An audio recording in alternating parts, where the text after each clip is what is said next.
Directorate of tourism, toga आणि Bombay university यांच्यातील या दुसऱ्या MOUसाठी मी आमंत्रित करते मिलिंद बोरीकरजी, त्यासोबतच vice chancellor university of Mumbai professor Suhas Pednekar, pro vice chancellor university of Mumbai professor Ravindra Kulkarni, registrar university of Mumbai professor BN Gaikwad, president टोगा मॅडम जेरू बरूचा.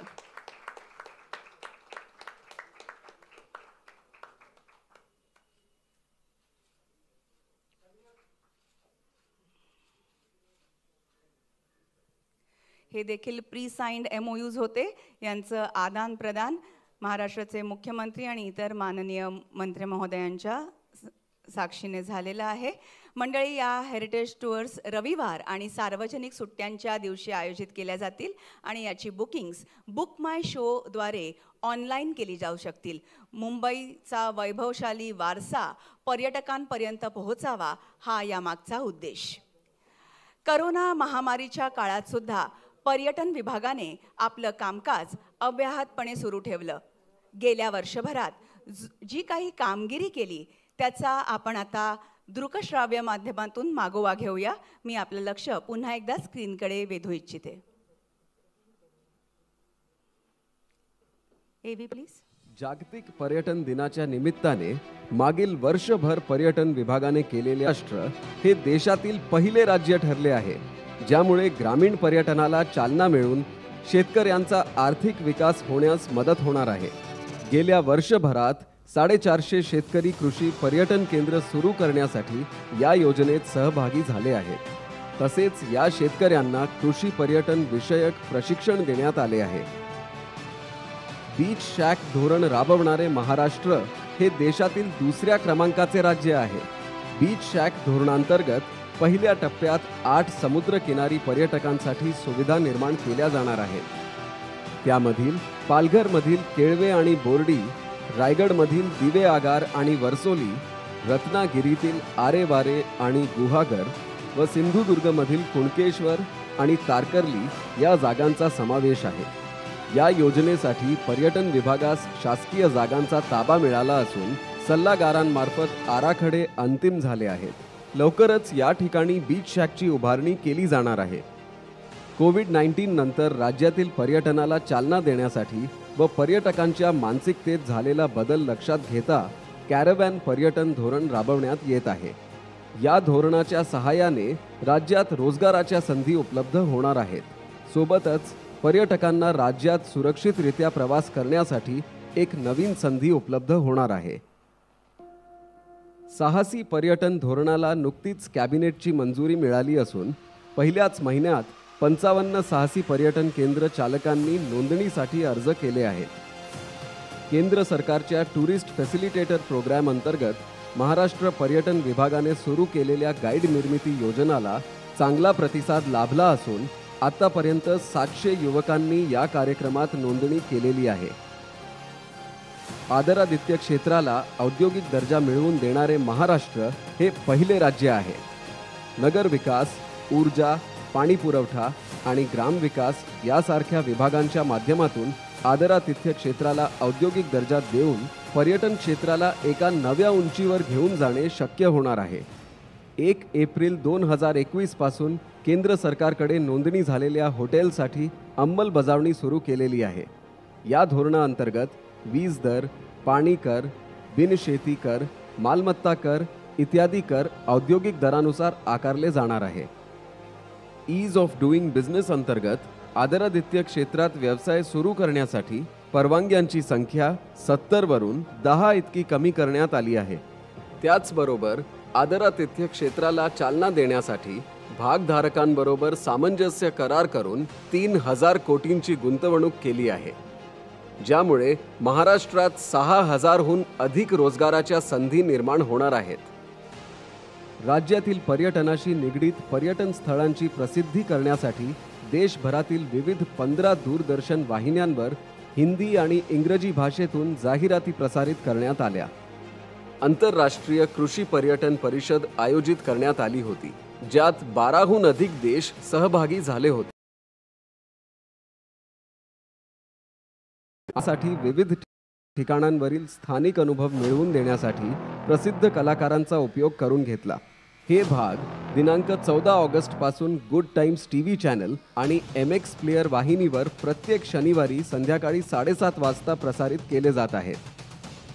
या व्यतिरिक्त यूट्यूबवर हरीश बाली लोकप्रिय इंस्टाग्राम रायडर गर्ल विशाखा सोबत या ठिकाणांचा शोध घेण्यासाठी आम्ही आमच्या डिजिटल कॅम्पेनमध्ये जगाला महाराष्ट्रातील 9 सुंदर ठिकाणांविषयीची माहिती दिली.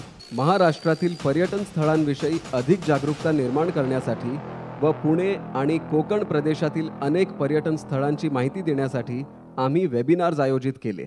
पश्चिम महाराष्ट्रातील वेबिनार्स हे खास करून जुन्नर, सातारा, कास पठार, वाई, फलटण, कोल्हापूर, सासवड या पर्यटन स्थळांची माहिती देण्यासाठी आयोजित केले होते.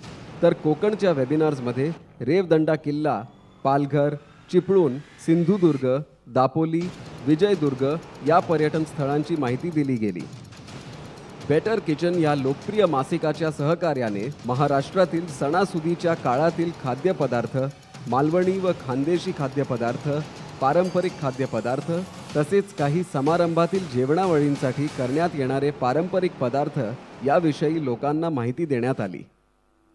राज्यातील पर्यटनाला चालना देण्यासाठी व लागू केलेल्या धोरणांची योग्यरित्या अंमलबजावणी करण्यासाठी नरिमन भवन, नरिमन पॉइंट येथे पर्यटन संचालनालयाच्या नवीन कार्यालयाचे उद्घाटन करण्यात आले. कृषी पर्यटन धोरणाची व्यापक अंमलबजावणी करण्यासाठी आणि शेती व ग्रामीण संस्कृतीचे अनुभव शहरी पर्यटकांना देण्यासाठी आम्ही महाराष्ट्र सरकारी विकास महामंडळाबरोबर सामंजस्य करार केला. एकवीरा आणि राजगड या ठिकाणी वर्षाला 7 ते 8 लाख भाविक आणि गडप्रेमी भेट देतात. या ठिकाणी रोपवे निर्माण करण्यासाठी पर्यटन संचालनालयातर्फे IPRCL Indian port rail and ropeway corporation सोबत सामंजस्य करार करण्यात आला आहे. या प्रकल्पासाठी जमिनीची पाहणी करून प्रकल्प अहवाल तयार करण्यात आला आहे. हे सर्व नवीन उपक्रम सुरू असतानाच आम्ही मुंबई संस्कृती महोत्सव सारख्या पारंपरिक महोत्सवातही सहभाग घेतला.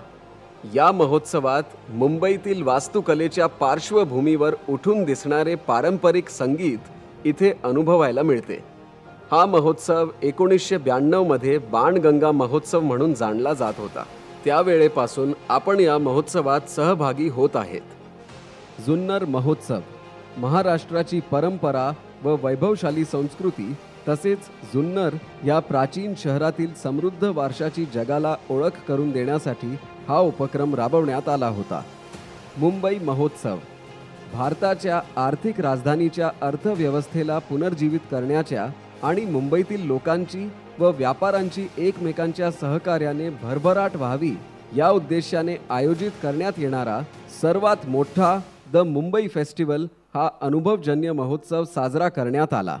ज्यांनी महाराष्ट्राचे सौंदर्य स्वतः अनुभवलेले आहे त्या सर्वांच्या कॅमेऱ्याच्या लेन्सच्या माध्यमातून महाराष्ट्राचे खरे वैभव कॅमेराबद्ध करण्यासाठी व्हिडिओग्राफी स्पर्धा ही ऑनलाईन आयोजित करण्यात आली होती. महाराष्ट्राच्या लाडक्या बाप्पाचा सण डिजिटल कॅम्पेनच्या सहाय्याने साजरा केला गेला, ज्यातून प्रत्येक भक्तांना नावाजलेल्या गणपती मंडपातून आणि मंदिरातून आभासी स्वरूपात व्हर्च्युअल बाप्पाचे दर्शन घेण्याची संधी मिळाली. यामुळे महाराष्ट्रातील 1 दशलक्षाहूनही अधिक एक्सप्लोरर्स आमच्या सोबत जोडले गेले आहेत. आम्ही आमचा व्हॉट्सॲप क्रमांकही सुरू केला आणि आम्ही कोरा आणि पिंटरेस्टवरही सक्रिय आहोत.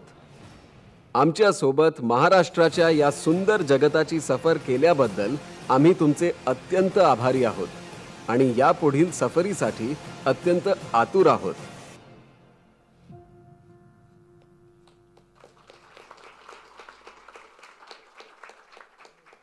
आत्ताच ही जी चित्रफीत आपण पाहिली त्यात गेल्या वर्षभरात आणि त्याआधी देखील पर्यटन विभागाने केलेल्या कामगिरीची आपल्याला कल्पना आली.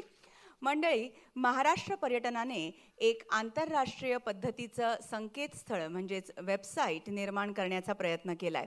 सध्या 9 भाषांमध्ये माहिती उपलब्ध करून दिली जाणार आहे आणि आगामी काळात एकूण 15 भाषांमध्ये या संकेतस्थळावर माहिती असेल. त्याचबरोबर मोबाईलचा मोठ्या प्रमाणावर वापर वाढलेला आहे, आपण सर्वच जाणतो, आणि म्हणूनच महाराष्ट्र पर्यटन पहिल्यांदा मोबाईल ॲप लॉन्च करतंय. माननीय मुख्यमंत्री श्रीयुत उद्धवजी ठाकरे यांना मी विनंती करेन की त्यांनी महाराष्ट्र पर्यटनाच्या वेबसाईटचं म्हणजेच संकेतस्थळाचं आणि मोबाईल ॲपचं बटन दाबून विमोचन करावं.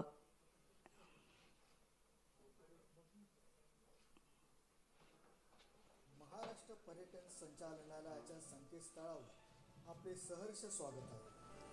महाराष्ट्राची विविधतेने नटलेली संस्कृती, सुंदर वन्यजीवन, भव्य दिव्य गडकिल्ले, मोहक समुद्रकिनारे, प्राचीन वास्तू, धार्मिक अधिष्ठान असलेली पावनभूमी, आध्यात्मिक संस्कृती या सर्वांचे दृकश्राव्य स्वरूपात दर्शन.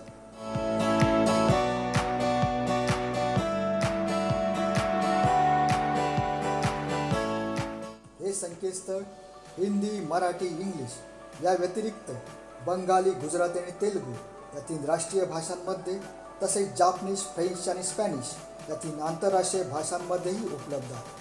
त्याशिवाय पुढे संकेतस्थळ कन्नड, मल्याळम, तमिळ, आसामी आणि ओरिया या 5 राष्ट्रीय भाषांमध्ये व जर्मन, चायनीज, अरेबिक, रशियन, पोर्तुगीज या 5 आंतरराष्ट्रीय भाषांमध्येही उपलब्ध होणार आहे.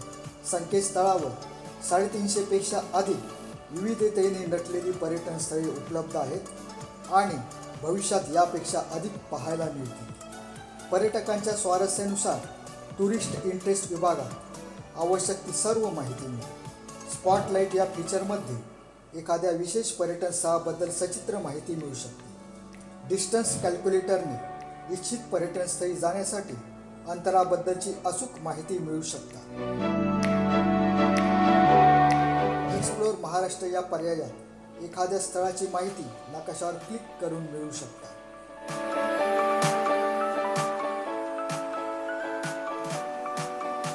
ट्रिप प्लॅनर या विभागात तुम्हाला ज्या पर्यटन स्थळी जायचे आहे त्याची पूर्ण रूपरेषा उपलब्ध होते. सण, उत्सव आणि महत्त्वाचे इव्हेंट याबद्दलची माहितीही इथे मिळेल. विविध ठिकाणचे पदार्थ आणि जेवणाची लज्जत याची माहितीही येथे उपलब्ध आहे. महाराष्ट्रातील सर्व टॉप पर्यटन ठिकाणांची माहितीही येथे उपलब्ध आहे. इमेज गॅलरी या पर्यायात सर्व पर्यटन स्थळांची छायाचित्रे तसेच ध्वनिचित्रफिती पाहता येते. व्हर्च्युअल ट्रिप महाराष्ट्र या समग्र महाराष्ट्राचे दर्शन घेता येते. हे संकेतस्थळ पर्यटकांसाठी इंटरॅक्टिव्ह असून सोशल फीड्स अंतर्गत पर्यटकांना सोशल मीडियावर पर्यटन छायाचित्रे व ध्वनिचित्रफिती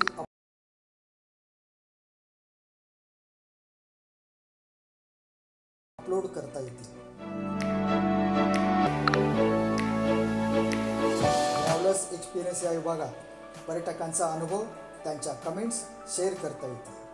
पर्यटनाशी निगडित महत्त्वाच्या लिंक्स येथे उपलब्ध आहे. पर्यटकांना वापरासाठी सुलभ व पर्यटनाची माहिती सहज उपलब्ध होईल यासाठी महाराष्ट्र टुरिझम हे मोबाईल ॲप विकसित करण्यात आले आहे. कधीही व कुठेही पर्यटनाची माहिती घेऊन पर्यटनाचा आस्वाद व आनंद घेण्यासाठी या ॲपचा निश्चितच उपयोग होईल. या ॲपमार्फत पर्यटनाशी निगडित विविध योजना पर्यायांद्वारे रजिस्ट्रेशन करता येईल. या ॲपवर लॉग इन, नोंदणी करणे, वापरणे अतिशय सोपे आहे. गुगल प्ले स्टोअरवर महाराष्ट्र टुरिझम हे मोबाईल ॲप उपलब्ध आहे व ॲप स्टोअरवरही लवकरच उपलब्ध करून देण्यात येणार आहे. धन्यवाद.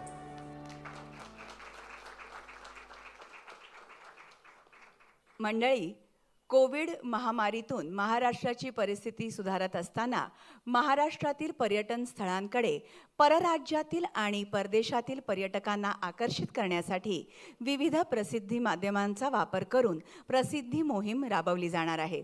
NDTVवर 12 डॉक्युमेंटरीज, हिस्ट्री टीव्हीवर 5 मिनिटांच्या 12 शॉर्ट फिल्म्स, रेडिओ सिटीच्या माध्यमातून भारतभर रिजनल स्टेशन्सवर प्रसार आणि प्रचार, कर्ली टेल्सवर 6 एपिसोड्सची डिजिटल कॅम्पेन. प्रसिद्धी मोहिमेचा शुभारंभ 1 एव्ही दाखवून करण्यात येईल. मी आपलं लक्ष पुन्हा एकदा स्क्रीनकडे वेधू इच्छिते.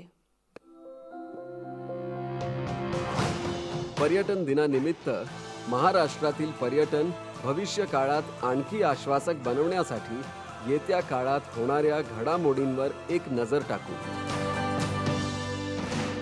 Mesmerizing Maharashtra, a 12-part series on NDTV, showcasing the hidden treasures of Maharashtra. Explore its breathtaking beauty, from stretches of warm sand and virgin beaches to majestic wildlife. Stories of valor and sacrifice, ancient temples and journeys of faith, unexplored tourist trails, the magic of Maharashtra.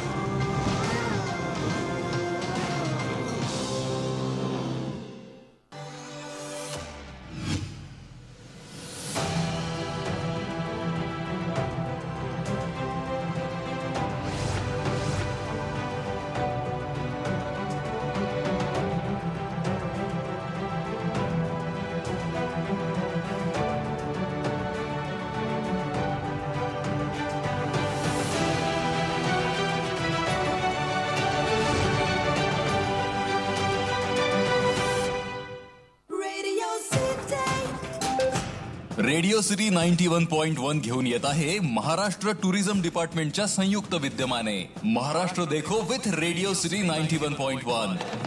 27 September ते 28 October 12 मोठ्या शहरांमध्ये दिल्ली, मुंबई, लखनौ, जयपूर, अहमदाबाद, चेन्नई, जालंधर, बँगलोर, हैदराबाद, कोलकाता, पुणे आणि Nagpur radio city 91.1 FM वर वाजतील महाराष्ट्र देखोचे मुख्य creative RJ travel log, ज्यात असेल दररोज एका पर्यटन स्थळाची माहिती. घुमता जोगी, ज्यात असेल दररोज एका पर्यटन स्थळाची माहिती. तसेच महाराष्ट्रातील पर्यटन स्थळांविषयी तज्ञांसोबत टॉक शो. रेडिओ सिटीच्या फेसबुक पेज आणि इन्स्टा हँडलवर दररोज एक डेस्टिनेशन पोस्ट, विजडम वेन्सडे, घुमता जोगी फ्रायडे आणि इंट्रो व्हिडिओ. रेडिओ सिटी 91.1 आणि महाराष्ट्र टुरिझम डिपार्टमेंट प्रस्तुत महाराष्ट्र देखो विथ रेडिओ सिटी 91.1. देश का गहना महाराष्ट्र देखें, रेडिओ सिटी.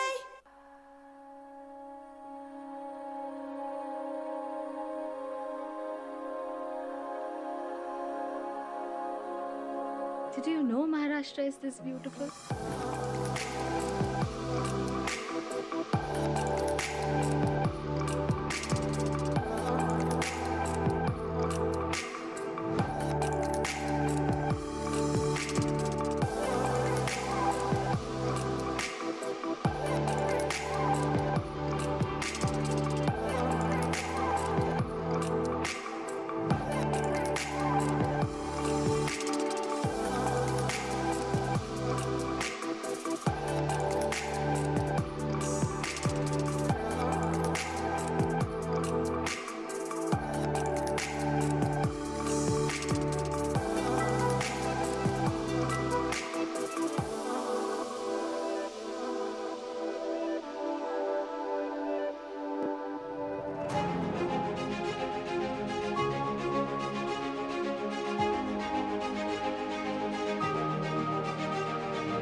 पुढील 6 महिन्यांसाठी इन्फ्लुएन्सर धोरण.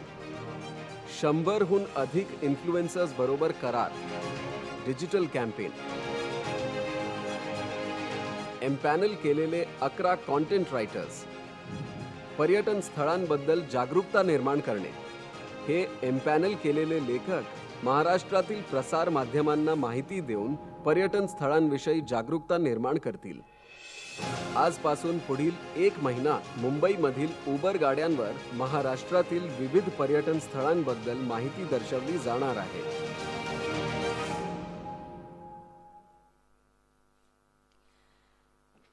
मंडळी, महाराष्ट्राचे विविध भौगोलिक भाग आहेत. त्यात पर्यटनाच्या दृष्टीने सर्वात समृद्ध भाग म्हणजे कोकण. आणि म्हणूनच कोकणाकडे माननीय मुख्यमंत्री महोदय आणि माननीय मंत्री पर्यटन महोदय यांचं विशेष लक्ष आहे. आणि याच कारणाने आपण पहिल्यांदाच संपूर्ण कोकण विभागासाठी स्वतंत्र पर्यटन कार्यालय सुरू केलं आहे. माननीय आयुक्त कोकण विभाग यांनी त्यासाठी कोकण भवन CBD बेलापूर 7वा मजला येथे आपल्याला जागा देखील उपलब्ध करून दिलेली आहे. मी माननीय मुख्यमंत्री श्रीयुत उद्धवजी ठाकरे यांना विनंती करते की त्यांनी रिमोटचं बटन दाबून कोकण विभागीय पर्यटन कार्यालयाचं उद्घाटन करावं.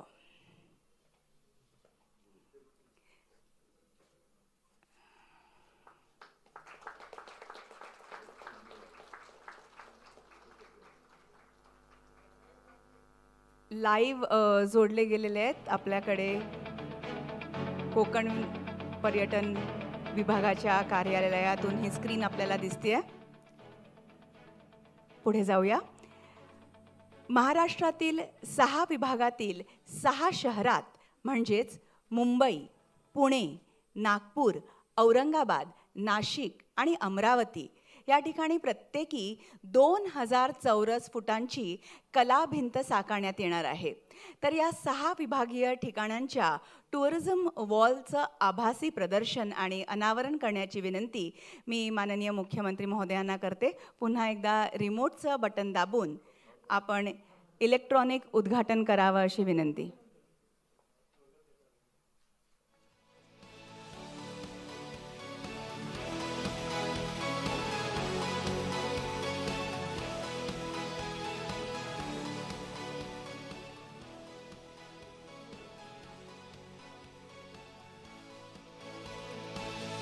या आपल्याला कलाभिंती दिसत आहेत. टुरिझम वॉल्स मुंबई, पुणे, नागपूर, औरंगाबाद, नाशिक आणि अमरावती अशी ही 6 विभागातील 6 शहरं एकानंतर एक आपण जोडले जाऊ प्रत्येक ठिकाणाला.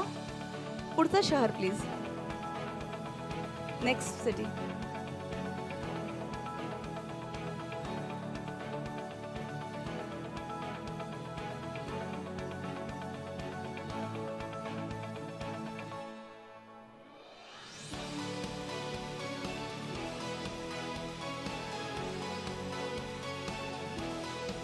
अतिशय आकर्षक अशी कलाकृत्या आपल्याला इथे पाहायला मिळत आहेत.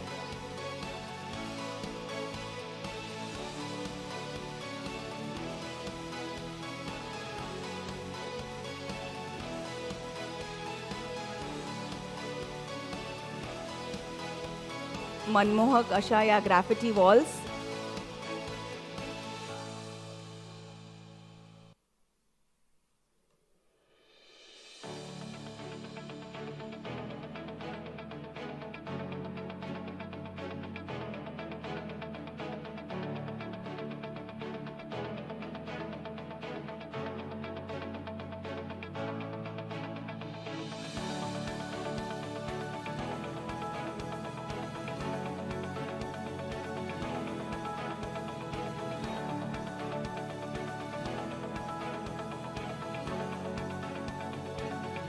Next city please. पुढे जाऊया. पुढच्या शहराकडे वळूया. डन. ओके. लास्ट स्लाइड आहे सर.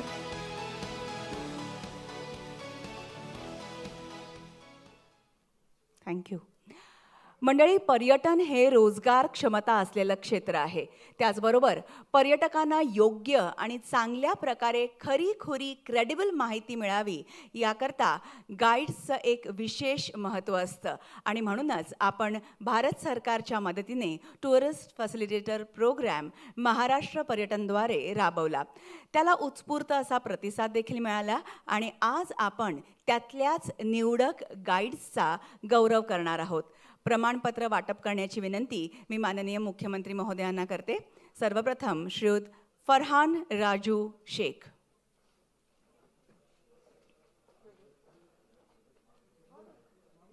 या पुढे.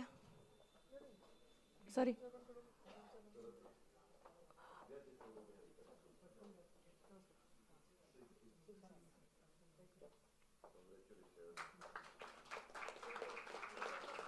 दुसरं नाव पुकारते मी. तयारीत रहा. मिस प्रिया अनिल पाठियान. प्रिया अनिल पठियान. मी पुढचं नाव देखील पुकारून ठेवते म्हणजे तुम्ही तयारीत राहू शकता. मिस भावना राहुल वारगावकर.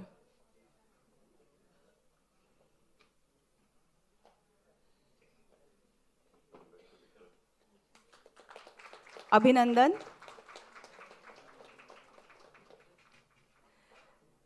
भावना राहुल वारगावकर, तुमचं देखील अभिनंदन. फोटो. ओके. महाराष्ट्राचे मास्टर शेफ आणि 19 ऑगस्ट जागतिक फोटोग्राफी दिन या निमित्त आयोजित केलेल्या स्पर्धेतील यशस्वी स्पर्धकांना पारितोषिक आणि प्रमाणपत्र देऊन त्यांचा गौरव करण्यात येईल. फोटोग्राफी स्पर्धेसाठी 8 दिवसांच्या कालावधीत 7,000हून अधिक एंट्रीज प्राप्त झाल्या. त्यातून 23 विजेते ठरले. तर महाराष्ट्राचे मास्टर शेफ ही स्पर्धा 10 जुलै ते 11 ऑगस्ट या कालावधीत घेण्यात आली. 1000हून अधिक एंट्रीज आल्या आणि यातून एकूण 155 विजेते निवडले गेले. पारितोषिक आणि प्रमाणपत्र वाटप करण्याची विनंती मी पुन्हा एकदा माननीय मुख्यमंत्री सरांना करेन. फोटोग्राफी स्पर्धा मिस्टर अरुण साहा. पहिलं बक्षीस आहे 25,000चं. श्रीयुत अरुण साहा पहिलं बक्षीस विजेते आणि रक्कम आहे रुपये 25,000. अभिनंदन.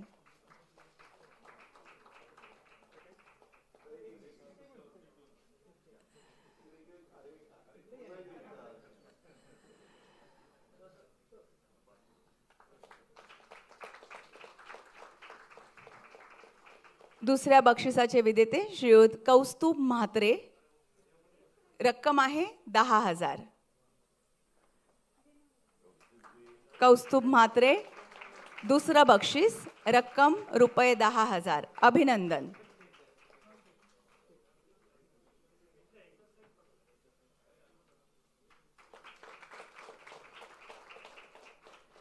मास्टर शेफ स्पर्धेतील विजेते.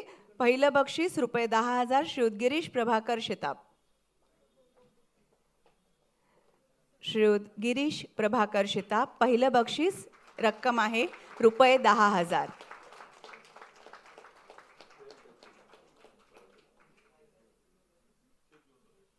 महाराष्ट्राचा मास्टर शेफ या महाराष्ट्र शासनाच्या स्पर्धेच्या माध्यमातून कोकणातील गावामध्ये दुसरं बक्षीस मिस आरती मकरंद वांगणकर. रक्कम आहे रुपये 10,000. कुमारी आरती मकरंद वांगणकर. रुपये 10,000चं हे बक्षीस. अभिनंदन आपलं.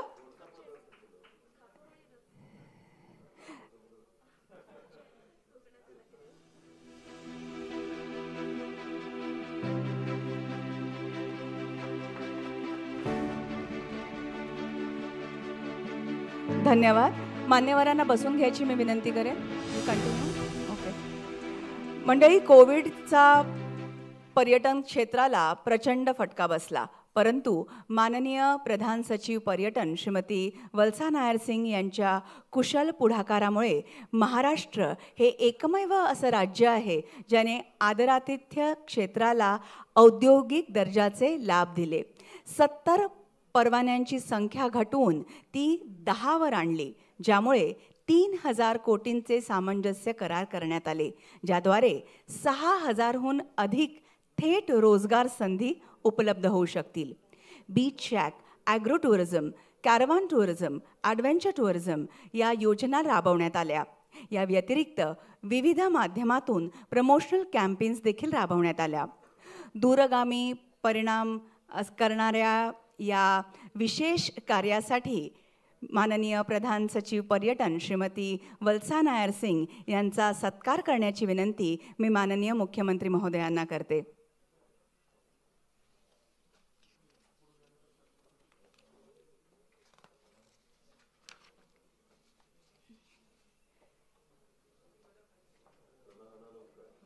या सन्मान चिन्हाचा स्वीकार करावा अशी विनंती.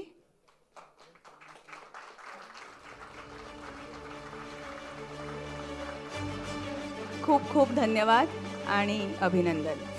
सहसंचालक पर्यटन डॉक्टर धनंजय सावळकर यांनी विविध योजना धोरणं बनवण्यामध्ये पर्यटन विभागाला भरपूर सहाय्य केलेलं आहे. त्याप्रमाणेच पर्यटन संचालनालयाच्या कार्याचा विस्तार करण्यात त्यांचा मोठा वाटा आहे. नोव्हेंबर 2020 ते ऑगस्ट 2021 या कालावधीत ते संचालक पर्यटन हा अतिरिक्त कार्यभार देखील सांभाळत होते. सहसंचालक पर्यटन डॉक्टर धनंजय सावळकर यांचा आत्ताच सत्कार करण्यात आला. धन्यवाद. आपण बसू शकता. माननीय प्रधान सचिव पर्यटन श्रीमती वल्सा नायर सिंग मॅडम यांनी जागतिक पर्यटन दिनानिमित्त आपलं मनोगत व्यक्त करावं अशी मी त्यांना विनंती करते.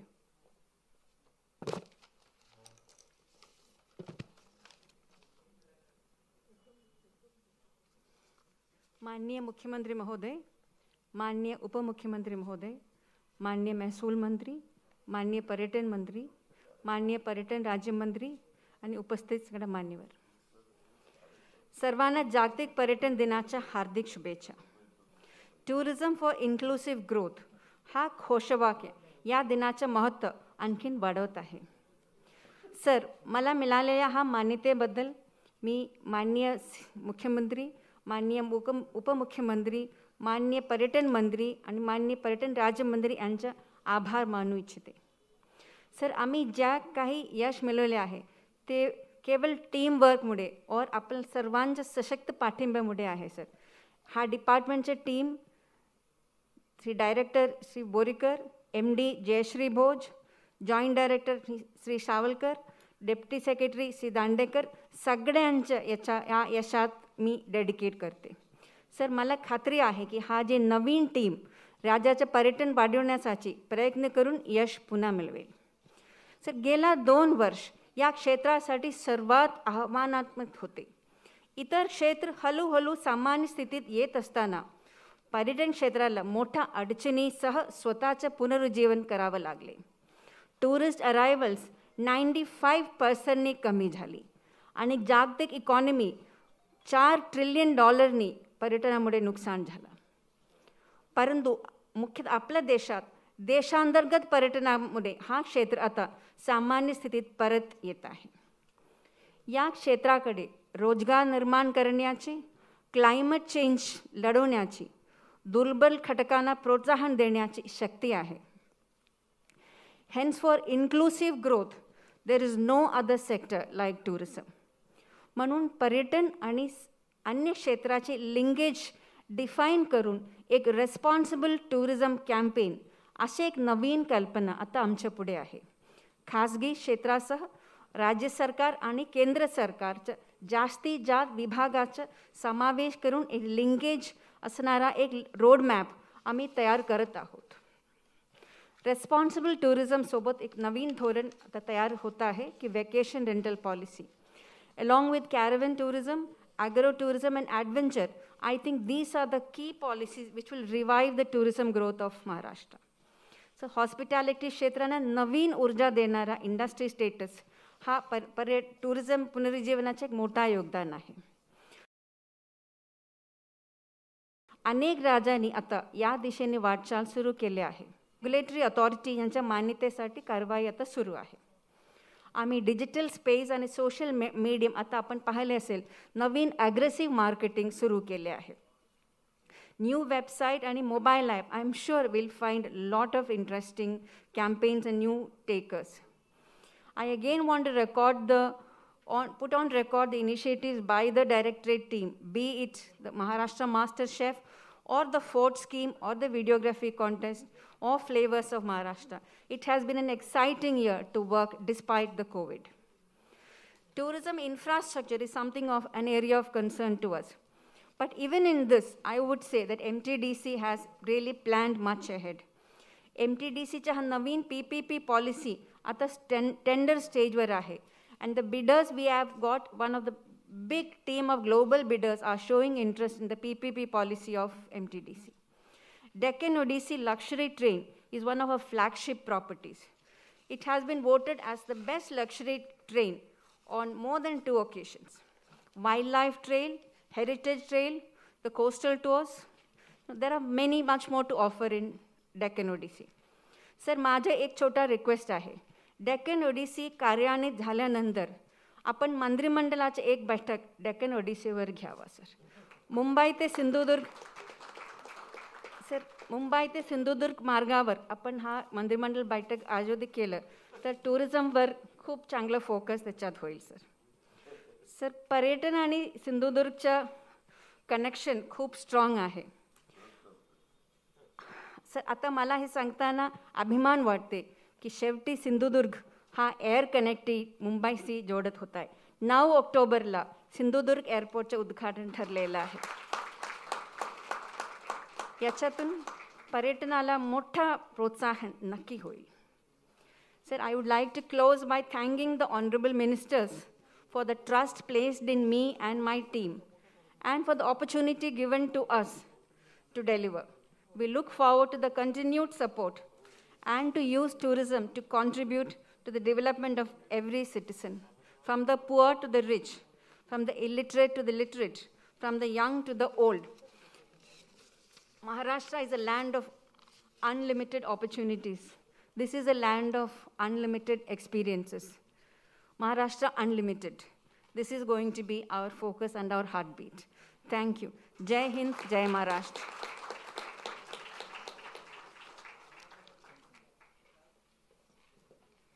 पर्यटन विभागाच्या पुढील उपक्रमांबद्दल आणि वाटचालीबद्दल आपण संक्षिप्त स्वरूपात सांगितलं. त्यासोबतच मंत्रिमंडळाची पुढील बैठक ही डेक्कन ओडिसीवरती घ्यावी असा प्रस्ताव, ही अशी एक इनोव्हेटिव्ह आयडिया आपण मांडली, ज्याचं स्वागत देखील आत्ता टाळ्या वाजवून सर्वांनी केलं. आणि त्याबरोबरच 9 ऑक्टोबरला उद्घाटन होणाऱ्या सिंधुदुर्ग एअरपोर्टबद्दल आपण सांगितलं. या सर्वाकरता आपले आभार, धन्यवाद. आणि आता माननीय राज्यमंत्री पर्यटन श्रीमती अदिती तटकरेजी आपल्या सोबत व्हर्च्युअली जोडल्या गेलेल्या आहेत.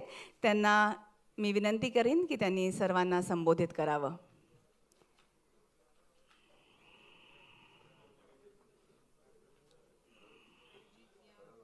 कार्यक्रमासाठी उपस्थित असणारे आपल्या राज्याचे सन्माननीय मुख्यमंत्री उद्धवजी ठाकरे साहेब, कार्यक्रमाच्या निमित्ताने आवर्जून उपस्थित असणारे राज्याचे सन्माननीय उपमुख्यमंत्री अजितदादा पवार साहेब, माननीय महसूल मंत्री थोरात साहेब, ज्यांच्या नेतृत्वाखाली हा विभाग अतिशय यशस्वीरित्या वाटचाल करत आहे, त्या विभागाचे सन्माननीय मंत्री आदित्यजी ठाकरे, कार्यक्रमाच्या निमित्ताने या ठिकाणी उपस्थित असणारे, ज्यांनी नुकतंच आपलं मनोगत या ठिकाणी व्यक्त केलं, सन्माननीय प्रधान सचिव वंसाजी नायर, संचालक मिलिंदजी बोरकर, व्यवस्थापकीय संचालक एमजीडीसीच्या श्रीमती जयश्री भोज, सहसंचालक डॉक्टर जयजी सावळकर, कार्यक्रमाच्या निमित्ताने तिथे उपस्थित असलेले, त्याचबरोबर व्हर्च्युअली आपल्या सर्वांसमवेत सहभागी झालेले सर्व सन्मान्य जिल्हाधिकारी, सर्व पर्यटन विभागाचे सन्मान्य अधिकारी, सर्व पर्यटन विभागावर प्रयोग करणारे, ऑनलाईन पद्धतीने उपस्थित असणारे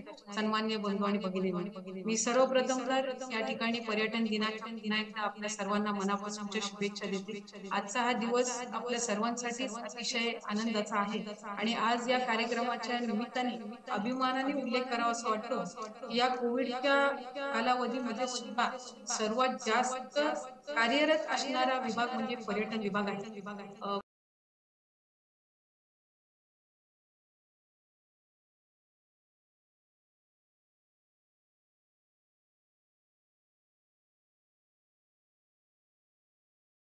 आपल्या विविध क्रमांकासाठी अतिशय एक आनंदाने आणि अभिमानाने आपण हा दिवस साजरा करत आहोत. पर्यटन क्षेत्रामध्ये कार्यरत असणारे सर्वच नागरिकांना सुद्धा आजच्या या दिनाच्या शुभेच्छा देत असताना कोविड-19च्या अतिशय प्रतिकूल परिस्थितीमध्ये सुद्धा आपल्या या विभागाला कार्यरत ठेवण्यामध्ये आणि पर्यटन क्षेत्राचं नाव लौकिक करण्यामध्ये आपल्या या सर्वच जे काही महाराष्ट्र राज्यातील नागरिक आहेत, पर्यटन क्षेत्रामध्ये काम करणारे सर्व नागरिक आहेत, यांना सुद्धा आजच्या दिनाच्या निमित्ताने त्यांचे आभार मानले इच्छिते.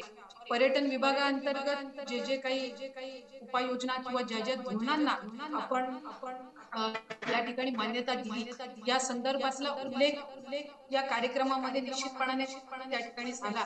पण सर्वात महत्वपूर्ण निर्णय जो 99 सालापासून प्रलंबित होता, तो म्हणजे आदरातिथ्य क्षेत्राला औद्योगिक दर्जा देणं. हा जो निर्णय महाविकास आघाडीच्या सरकारच्या कालावधीमध्ये झाला, निश्चितपणाने याचे सकारात्मक पडसाद पुढील कालावधीमध्ये आपल्याला पाहायला मिळते. कृषी पर्यटन धोरण, विषयक पॉलिसी, कॅरव्हॅन पॉलिसी यासारख्या अतिशय चांगल्या धोरणांमुळे आपल्या पर्यटन क्षेत्रामध्ये आपल्या महाराष्ट्र राज्याचं नाव पुढच्या कालावधीमध्ये निश्चितपणाने प्रथम क्रमांकावर राहील. आजच्या आपल्या कार्यक्रमाच्या निमित्ताने माननीय मुख्यमंत्री महोदय, माननीय उपमुख्यमंत्री महोदय आणि सर्व मंत्रिमंडळातील सहकाऱ्यांचे सुद्धा मला आभार मानायचे कोकण विभागाच्या वतीने, की जो आपण सागरी महामार्ग मंजूर केलेला आहे. यामध्ये पर्यटन स्थळांकडे जाणाऱ्या 93 जे काही स्थळ आहेत यासाठी आपण या कोस्टल हायवेच्या अंतर्गत मान्यता दिली. त्यासाठी सुद्धा सन्मान्य मुख्यमंत्री महोदय, उपमुख्यमंत्री महोदयांचे या ठिकाणी मनापासूनचे आभार मी मानते. आज पर्यटन दिनाच्या निमित्ताने रायगड जिल्ह्यामध्ये सुद्धा आम्ही विविध कार्यक्रम आयोजित केलेले आहेत आणि यामध्ये बर्ड ऑफ रायगड म्हणून आम्ही ओरिएंटल ड्रॉप किंगफिशर याची आज आम्ही घोषणा करत आहोत. पुढील कालावधीमध्ये जसं इतर जिल्ह्यांनी, काही जिल्ह्यांनी नागपूर असेल, आज रायगड असेल, या जिल्ह्यांनी हे एक पाऊल उचललेलं आहे जेणेकरून आपल्या इथले जे पक्षीप्रेमी असतील, निसर्गप्रेमी असतील, यांना एक विशेष आकर्षण त्या जिल्ह्यामध्ये येत असताना मिळावं, या दृष्टिकोनातून हे पाऊल आपण उचललेलं आहे. पुढच्या कालावधीमध्ये इतर जिल्ह्यांनी सुद्धा अशा पद्धतीची भूमिका किंवा उपक्रम या ठिकाणी घ्यावा अशी विनंती आजच्या या कार्यक्रमाच्या निमित्ताने या ठिकाणी राहील. पुढच्या कालावधीमध्ये जसं आज आपण सन्मान्य मुख्यमंत्री महोदयांच्या हस्ते मुंबई हायकोर्ट व मुंबई विद्यापीठ यांच्याशी हेरिटेज टूर संदर्भात सामंजस्य करार या ठिकाणी केला. पुढच्या कालावधीमध्ये पर्यटन विभागाच्या पुढाकारांनी फॉरेस्ट ट्रेल म्हणजे ज्या ज्या ठिकाणी आपल्याकडे अभयारण्य उपलब्ध आहेत किंवा ज्या ज्या ठिकाणी फॉरेस्ट आपल्याकडे उपलब्ध आहेत अशा ठिकाणी अशा पद्धतीचे ट्रेल म्हणजे एक सहल किंवा हेरिटेज टूर अशी आपण त्या पार्श्वभूमीवर आपण आयोजित करावी. जो एक कोकण विभाग म्हणून आम्ही पुढाकार घेतो. राज्यस्तरावर सुद्धा सन्मान्य मंत्री महोदय च्या पुढाकाराने तोही एक करण्याचा मानस हा निश्चितपणाने त्या ठिकाणी राहील. आज जिल्ह्याच्या वतीने छत्रपती शिवरायांची राजधानी असणाऱ्या रायगड जिल्ह्याची एक चित्रफित तयार केलेली आहे जेणेकरून येणारे जे पर्यटक असतील किंवा आपल्या राज्यातील किंवा देशभरातील पर्यटक जे आहेत त्यांच्यापर्यंत रायगड जिल्ह्याच्या आणि कोकणातील प्रमुख जे काही पर्यटनाची ठिकाणं आहेत ती सुद्धा ऑनलाईन पद्धतीने त्यांच्यापर्यंत पोहोचावी जेणेकरून ज्या वेळेला ते कोकणामध्ये पर्यटनाच्या साठी येतील, सहल म्हणून येतील, त्या वेळेला या ठिकाणी सुद्धा आवर्जून ते भेट देतील आणि त्या निमित्ताने आपल्या पर्यटन क्षेत्रांचं निश्चितपणाने त्या ठिकाणी प्रसार हा होईल. आमच्या संपूर्ण पर्यटन विभागाचं आणि आपल्या या राज्यातील जनतेचं भाग्य आहे. आम्हाला निसर्गप्रेमी, पर्यावरणावर प्रेम करणारे, पर्यटन क्षेत्रावर प्रेम करणारे मुख्यमंत्री सन्माननीय उद्धवजी ठाकरे साहेब लाभलेले आहेत. कामाचा दर्जा नेहमी चांगला असला पाहिजे याची सातत्याने लक्ष त्यावर असणारे आमचे सन्माननीय मुख्यमंत्री महसूल मंत्री ज्यांचं नेहमी आम्हाला सहकार्य राहिलेले आहे. त्यामुळे या गोष्टी असल्यामुळे पर्यटन क्षेत्राला, पर्यटन विभागाला पुढील कालावधीमध्ये निश्चितपणाने प्राधान्य मिळेल अशी इच्छा कार्यक्रमाच्या निमित्ताने व्यक्त करते. आम्हाला आमची एक भूमिका आहे किंवा एक पुढच्या कालावधीमधला जो उपक्रम आहे की जिल्ह्याला इतर विभागांना जसे अधिकारी त्या ठिकाणी उपलब्ध असतात तसं जिल्हा पर्यटन अधिकारी पुढच्या कालावधीमध्ये ज्या ज्या जिल्ह्यांमध्ये पर्यटनाला अधिकाधिक वाव आहे किंवा कार्यक्षेत्र पर्यटन विभागाचं मोठं आहे त्या ठिकाणी अशा पद्धतीचे अधिकारी उपलब्ध असावे जेणेकरून पर्यटन विभागाने हाती घेतलेले जे धोरण आहेत त्याची अंमलबजावणी किंवा प्रादेशिक पर्यटन अंतर्गत शासनाच्या विविध पर्यटन विभागाच्या योजनांअंतर्गत जे आपण काम हाती घेतो याची अंमलबजावणी, त्या कामाचा दर्जा चांगल्या पद्धतीने झाला पाहिजे, त्याचं मॉनिटरिंग वेळोवेळी पद्धतीने झालं पाहिजे. त्यासाठी म्हणून निश्चितपणाने या नवीन पदाची आपल्याला चांगल्या पद्धतीने उपयोग होऊ शकेल. आज कार्यक्रमाच्या निमित्ताने सन्माननीय मुख्यमंत्री महोदयांनी सन्मानित केलेल्या सर्वच जे काही सन्मान मूर्ती आहेत यांना सुद्धा त्यांच्या भावी वाटचालीसाठी मनापासूनच्या शुभेच्छा देते.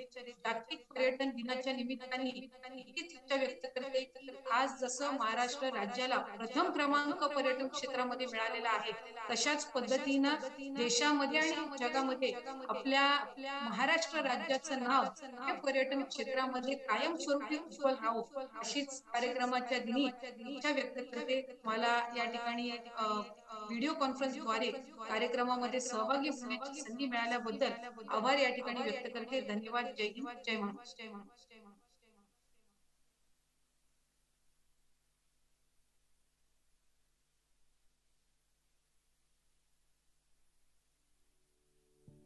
Mic please. थँक्स. हो, अदिती मॅडमचे आभार. आणि आता महाराष्ट्राचे माननीय पर्यटन मंत्री श्रीयुत आदित्यजी ठाकरे यांना मी विनंती करेन की त्यांनी सर्वांचं मार्गदर्शन करावं. धन्यवाद. आज जागतिक पर्यटन, कारण हल्ली पर्यटन पर्यावरण दोन्ही एकत्र असल्यामुळे आणि आम्ही दोघंही मिक्स करत असल्यामुळे खरं तर 2 दिवसाचे, पण आपल्या सर्वांना शुभेच्छा देत असताना मंचावर उपस्थित असलेले महाराष्ट्र राज्याचे मुख्यमंत्री उद्धव ठाकरे साहेब, उपमुख्यमंत्री महोदय अजित पवार साहेब, महसूल मंत्री महोदय बाळासाहेब थोरात साहेब, वल्सा नायरजी, मिलिंदजी, जयश्रीजी, सावळकरजी, दांडेकरजी, सगळेच आणि इथे उपस्थित असलेले सगळेच स्टेक होल्डर्स, महत्त्वाचे स्टेक होल्डर्स आणि सगळे झूम कॉलवर असलेले मान्यवर, आज खरोखर आनंद होतो आहे. कारण हे दुसरं आमचं पर्यटन दिन आणि ह्या दिवशी खरं तर कोविड जगभरात असत असताना, गेलं वर्ष पूर्ण आपलं लॉकडाऊनमध्ये असलं असताना, ज्या काही आज ह्या खात्यानी आपण बघितलं असेल जे काही काम केलं आहे त्याचं नुसतं एक ओळीचं किंवा एखादं पानावर छापून नाही तर पूर्ण बुकलेट आज छापायला लागलेलं आहे. ह्याचा मला खरोखर आज सार्थ अभिमान आहे आणि मी पूर्ण खात्याचं अभिनंदन करतो. खरं तर जेव्हा मंत्रिमंडळ बनत होतं, जेव्हा खाती वाटप झाली, तेव्हा अर्थात एक विचार मनात होता की खातं कुठचं आणि कुठचं मिळेल, आम्हाला काय होईल. तेव्हा मुंबईत आणि महाराष्ट्रात जर आपण बघितलं तर जेव्हा आम्हाला विचारलं गेलं की कुठचं खातं, कसं खातं, काय, तर तेव्हा नक्कीच मी एक थोडी मागणी केली मुख्यमंत्री महोदयांकडे की जर टुरिझम खातं मिळालं तर आनंद होईल. एवढे वर्ष जे बघत आलेलो आहे, जे काही पॅटर्न असतं मंत्रिमंडळाचं, टुरिझम खातं असं असतं की थोडं बाजूला किंवा कमी लक्ष देणारं असं टुरिझम खातं असतं. पण मी स्वतः आणि माझे जे सहकारी मंत्री आहेत अदितीजी, आम्ही दोघंही तिशीतले आहोत. आमचा हाच विचार होता की हे खातं जे आहे, मिनिस्ट्री ऑफ टुरिझम जे आहे, डिपार्टमेंट ऑफ टुरिझम जे आहे, त्याला आम्ही दोघंही मिनिस्ट्री ऑफ यूथ आणि मिनिस्ट्री ऑफ फ्युचर म्हणून साधत समरत असतो. कारण हे खातं जर असेल आपण बघितलं तर आज पोस्ट कोविड काळात, जेव्हा पोस्ट कोविड सुरू होईल, अजूनही पोस्ट कोविड सुरू झाला नाही, मला मुख्यमंत्री महोदय सांगतीलच, कारण पोस्ट कोविड हा एक महत्त्वाचा काळ असेलच. अजूनही काही देश जे ओपन अप झालेले आहेत, टुरिझमसाठी असेल, बिझनेससाठी असेल, 80% वॅक्सिनेशन झाल्यानंतर देखील काळजी घेत आहेत. म्हणून पोस्ट कोविड अजून आपण सांगू नाही शकत, पण जेव्हा केव्हा ओपन अप होईल तेव्हा इकॉनॉमी रिवायवल जी होईल ती मला वाटतं हॉस्पिटॅलिटी, ट्रॅव्हल, टुरिझम ह्या क्षेत्रातून होईल. आणि म्हणून आपण हे सगळे स्टेक होल्डर्स नुसतं आपल्या राज्यासाठी नाही तर देशासाठी महत्त्वाचे आहात. आज खरोखर हे सगळं बघत असताना कोविडच्या काळात आणि आपण इथे काही टुरिस्ट कंपनीज आहात, काही ट्रॅव्हल टुरिझमचे कंपनीज आहात, आपल्याला सर्वांना माहिती आहे की गेलं वर्ष, 1.5 वर्ष आपल्या सर्वांसाठी कठीण होतं. कारण लॉकडाऊन म्हणजे आपलं बिझनेस सगळा बसलेला होता आणि सुरू कधी होणार, कधी पर्यटन येणार, पर्यटक कधी येणार आपल्या राज्यात, हा विचार होताच. अजूनही इंटरनॅशनल टुरिझम काही सुरू झालेलं नाही आहे. पण हे होत असताना मला वाटतं गेले 1 वर्ष आमच्या खात्यात देखील आमचा विचार जो सुरू होता की ठीक आहे, जर टुरिझम बंद असेल, जर टुरिस्ट येत नसतील तर आपण नक्की करावं काय. त्यावेळी वल्साजी, मला वाटतं मिलिंदजी आपण आहात, धनंजयजी आपण आहात, जयश्रीजी, आशुतोष आता दिल्लीत आहेत, दांडेकर इथे आहेत, सगळेच आम्ही मिळून आम्ही एकच हे केलं की आत्ता जर बाहेरचे पर्यटक येत नसतील, हॉटेल्स बंद असतील, सगळं हा पूर्ण जो व्यवसाय तो बंद असेल, तर आपण कोविड नंतर हा व्यवसाय परत वाढेल कसा ह्याच्यावर लक्ष दिलं पाहिजे. आणि म्हणून स्वतःकडे बघून पॉलिसी रिफॉर्म कशी करता येईल ह्याच्यावर आम्ही लक्ष केंद्रित केलं. ह्या पॉलिसी रिफॉर्ममध्ये अर्थात आपण ईज ऑफ डुईंग बिझनेसवर पहिलं लक्ष दिलं. 8 ते 10 वेगळे वेगळे डिपार्टमेंट्सना सोबत घेऊन 2-3 बैठका झाल्या, उपमुख्यमंत्री महोदयांकडे बैठका झाल्या आणि 70 ते 80 ॲप्लिकेशन फॉर्म, 70 ते 80 लायसन्सेस, आणि खरं तर आम्ही सगळे 8-10 डिपार्टमेंट्स एकत्र बसल्यानंतर असं होतं की काही डिपार्टमेंटना माहिती देखील नव्हतं की हे अजून फॉर्म आहे की नाही आहे किंवा ही परवानगी लागते की नाही. वर्षानुवर्ष जसं सुरू होतं तसं होतं. पण पहिल्यांदा आपण 80 लायसन्सेसवरनं 10 लायसन्सवर आणलो. म्हणजे जर कोणाला महाराष्ट्रात हॉटेल उघडायचं असेल तर फक्त आणि फक्त 10 लायसन्सची गरज आहे, 10 परवानग्या बस. 15 NOC होत्या, त्या आपण 9 सेल्फ सर्टिफिकेशनवर आणल्या. आणि हे सगळं असं नाही की 1 वर्ष, 1.5 वर्ष, 2 वर्ष लागतील. आपण टाइम बाउंड परमिशन्स ह्याच्यावर आपण केलेलं आहे. म्हणजे तुम्ही एकदा ॲप्लिकेशन दिलं तर 3 महिन्याच्या आत तुम्हाला परवानगी तुमच्या हातात मिळाली पाहिजे. हेच नव्हे तर ह्याच्याही पुढे जाऊन डिस्ट्रिक्ट कलेक्टर्स आमच्या सोबत आज VCवर आहेत, डिव्हिजनल कमिशनर्स आहेत. त्यांच्या सहकार्याने जिथे जिथे काही हॉटेलना अडचणी येत असतील त्या आपण सोडवण्याचा आपण एक ध्येय ठेवलेलं आहे. अर्थात हे होत असताना 99 पासून मला वाटतं म्हणजे 20-1 वर्ष पेंडिंग असलेलं इंडस्ट्री स्टेटस, उद्योगाचा दर्जा, तो देखील आपण देऊ शकलेलो आहोत. कितीतरी अशा परवानग्या होत्या, अशा कितीतरी प्रस्ताव होते जे वर्षानुवर्ष पेंडिंग होते. ते CM साहेब असतील, DCM साहेब असतील, महसूल मंत्री साहेब असतील, यांच्याकडे बैठका घेऊन आपण ते पुढे मार्गी लावू शकलेलो. एक चांगली गोष्ट ह्याच्यात हीच आहे की जसं मी सांगितलं की हे खातं, टुरिझमचं खातं, आधीकडे एवढं कोणाचं लक्ष नव्हतं. कदाचित इतिहासात पहिल्यांदा लॉकडाऊनच्या आधी बजेटरी प्रोव्हिजन जी होती ती सगळ्यात जास्ती आपल्या काळात झालेली आहे आणि मागच्या वर्षी झालेली आहे. अर्थात लॉकडाऊनमध्ये जे काही कट लागले कारण कोविडचा काळ होता ते लावायला लागलेले आहेत. पण पुन्हा एकदा जी सुरुवात आपण करत आहोत ती एक जोरदार एक प्रगतीपथावर करत आहोत. आणि महत्त्वाची गोष्ट हीच आहे की रिव्हेंज टुरिझम जे वाढत आहे ते रिव्हेंज टुरिझम दोन्ही बाजूनी एक थोडं चांगलं पण आहे, वाईट पण आहे. कारण कोविडच्या प्रोटोकॉलचं पालन केलं आपण तर ते चांगली गोष्ट आहे. पण अर्थात काळजी घेत आपण पुढे जे जात आहोत, मला वाटतं हे महत्त्वाचं आहे की जेवढे हॉटेल्स आता आपण ईज ऑफ डुईंग बिझनेस पॉलिसी आल्यानंतर, इंडस्ट्री स्टेटस आल्यानंतर कितीतरी क्षेत्र आपण जे उघडलेले आहेत कितीतरी जिल्ह्यांमध्ये, जसं आता वलसाजी सांगत होतं की 9 ऑक्टोबरला आपण पाठपुरावा करून चिपी एअरपोर्ट उघडत आहोत. चिपी एअरपोर्ट आहे, गोव्यातलं मोपा जे आपल्या महाराष्ट्राच्या जवळ आहे, आपले जे कोस्टल हायवे होत आहेत, मुंबई गोवा रस्ता होत आहे, ह्या सगळ्यामुळे आपलं जे पर्यटन आहे ते वाढत आहे. आणि जास्तीत जास्त हॉटेल्स, जगभरातले इंटरनॅशनल चेन आता आपल्याबरोबर बोलत आहेत. त्या दिवशी आम्ही 7 हॉटेलचं पण एक प्री बिड मीटिंग केली. सगळ्यात चांगले सर्वोत्तम जगातले 5 स्टार हॉटेल चेन्स असतील, 7 स्टार हॉटेल चेन्स असतील, ते त्या मीटिंगमध्ये आलेले. आणि एक समाधानाची गोष्ट अशी आहे आणि आपल्या सर्व स्टेक होल्डर्सना पण आनंद होईल की सर्वोत्तम जे हॉटेल्स आहेत जगातले ते ह्या बीडमध्ये येण्यासाठी उत्सुक आहेत, प्री बीडमध्ये येऊन गेलेले आहेत.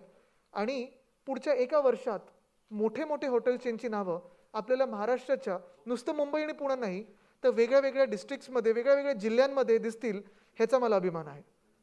हे सगळं होत असताना अर्थात बेसिक इन्फ्रास्ट्रक्चरची कामं ती देखील आपण प्रगतीपथावर आणलेली आहेत. मग DPDC मधून असो किंवा MIDC मधून असो, MTDC असेल, MMRD असेल, PMRD असेल, जिथे जिथे गरज आहे तिथे रस्ते महत्त्वाचे असतील, रोपवे, फनिक्युलर ट्रेन्स, ह्या सगळ्या ज्या गोष्टी आहेत त्या आपण मार्गी लावत आहोत. महाराष्ट्र जर आपण बघितला, परवाकडे मी एका असोसिएशन म्हणजे फिकीच्याच कार्यक्रमात होतो आणि तेव्हा मी हेच सांगितलं की डेक्कन ओडिसी असेल, आपले हॉटेल्स असतील, आपले बीचेस असतील, महाराष्ट्र एक असं राज्य आहे जिथे सर्व काही आहे. आपण आज व्हिडिओ पण बघितला असेल, ॲडव्हेंचर टुरिझम पॉलिसी असेल, कॅरेव्हॅन टुरिझम पॉलिसी असेल, बीच शॅक पॉलिसी असेल, एका राज्यात करण्यासारखं केवढं काय आहे. मला वाटतं हे ह्या खात्यात आल्यानंतर जाणवायला लागलं. जेव्हा आम्ही राजकीय दौरे करत असतो तेव्हा कोकण असेल, मराठवाडा असेल, विदर्भ असेल, पश्चिम महाराष्ट्र असेल, उत्तर महाराष्ट्र असेल, प्रत्येक ठिकाणी काही ना काहीतरी बघण्यासारखं असतंच. आणि या दौऱ्यांमध्ये जेव्हा गाडीचे ताफे जात असतात तेव्हा आम्ही थांबवून तिकडचे काही फोटोग्राफी करत असतो. आज आपण जर बाहेरचं फोटोग्राफी एक्झिबिशन बघितलं मिलिंदजी, मला वाटतं हे आपण फोटोग्राफी एक्झिबिशन देशभरात वेगळ्या होर्डिंग्सवर असेल, सोशल मीडियावर असेल, आपण करायला पाहिजे. कारण हे जर बघितलं तर मला खात्री आहे की इंटरनॅशनल टुरिझम तर येईलच, पण आता जे डोमेस्टिक टुरिझम आपण उघडलेलं आहे ते 100% आपण महाराष्ट्रात आकर्षित करू शकू. कारण हे आपलं राज्य एकमेव असं राज्य आहे जिथे अर्थात 720 किलोमीटरची आपल्याला कोस्टलाईन लाभलेली आहे, सह्याद्री आहेत, आपल्याकडे विदर्भ आहे, पूर्ण संत्री असतील, मग आपल्याकडे ॲग्रो टुरिझम जे वाढत आहे, स्ट्रॉबेरी ते संत्री ते आंबा, काजू, हे सगळं आपल्याकडे आहे, मंदिरं आहेत, हेरिटेज आहे.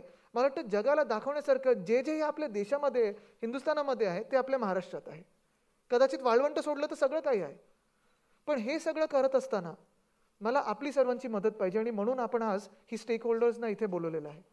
पुढच्या काही दिवसांमध्ये आपल्यासोबत एकत्र बसून महाराष्ट्रात पर्यटन वाढवायचं कसं ह्याच्यात नुसतं आम्ही आपल्याला सांगणार नाही होतं, आपल्याकडून ऐकणं हे गरजेचं आहे. कारण आपल्या सगळ्यांचा जो अनुभव आहे तो आम्हाला फार महत्त्वाचा आहे. आपले अनुभव घेण्यासाठी, आपले आशीर्वाद घेण्यासाठी आणि आपल्याला सगळ्यांना सोबत राहून महाराष्ट्र कसा पुढे नेता येईल. कारण आपण बघाल, आपलाच अनुभव ह्याच्यात सांगत असेल की जगात काही असे महत्त्वाचे देश आहेत जे पूर्णपणे टुरिझमवर चालत असतात, पूर्णपणे. आणि तिथे गेल्यानंतर आपल्याला कळतं की अरे हे काय, आपण हे बघायला, ही भिंत बघायला आपण एवढे हजारो मैल घेऊन आलो, आपण विमान घेऊन आलो. पण तिथे गेल्यानंतर जे कळतं तसं आपल्याला वेगळ्या वेगळ्या गोष्टी ज्या आपल्या राज्यात आहेत त्या देशभरात नेण्यासाठी, जगभरात नेण्यासाठी आपली मदत पाहिजे. आमचा एक अनुभव असा आहे की ज्या काही गोष्टी पर्यटनासाठी असतील, महाराष्ट्रासाठी असतील, आम्ही CM साहेबांकडे असेल, DCM साहेबांकडे नेलेले आहेत. कधीही ते नाही बोलत नाहीत आणि ह्या खात्याला नेहमी प्रोत्साहन देत असतात. नक्कीच मला खात्री आहे की पुढच्या 5 वर्षात आपण महाराष्ट्राला, जसं आज आपण काही सर्व्हिसमध्ये नंबर 1 आलेलो आहोत, जेव्हा कोविडचा काळ निघून जाईल, आणि माझी खात्री आहे की कोविडचा काळ लवकरच निघून जाईल, आपण सर्वच जगाला दाखवू शकू की महाराष्ट्र हा खरोखर महाराष्ट्र म्हणजे काय आहे हे आपण नक्कीच दाखवू शकू. आपल्या सर्वांना पुन्हा एकदा जागतिक पर्यटन दिनाच्या मी शुभेच्छा देतो आणि आपले आशीर्वाद घेण्यासाठी, सगळे स्टेक होल्डर्सचे असतील आणि सगळ्यांचं सहकार्य मिळण्यासाठी आपल्याकडे विनंती करतो. धन्यवाद. जय हिंद, जय महाराष्ट्र, वंदे मातरम. यंग आणि फ्युचरिस्टिक अप्रोचने आपण या पर्यटन खात्याचं नेतृत्व करत आहात आणि आपल्या नेतृत्वाखाली हे पर्यटन खातं कैक पटीने प्रगती करेल यात बिलकुलच शंका नाही. खूप खूप आभार. आणि आता महाराष्ट्राचे महसूल मंत्री माननीय श्री बाळासाहेब थोरात यांना मी विनंती करेन की त्यांनी मार्गदर्शनपर भाषण करावं.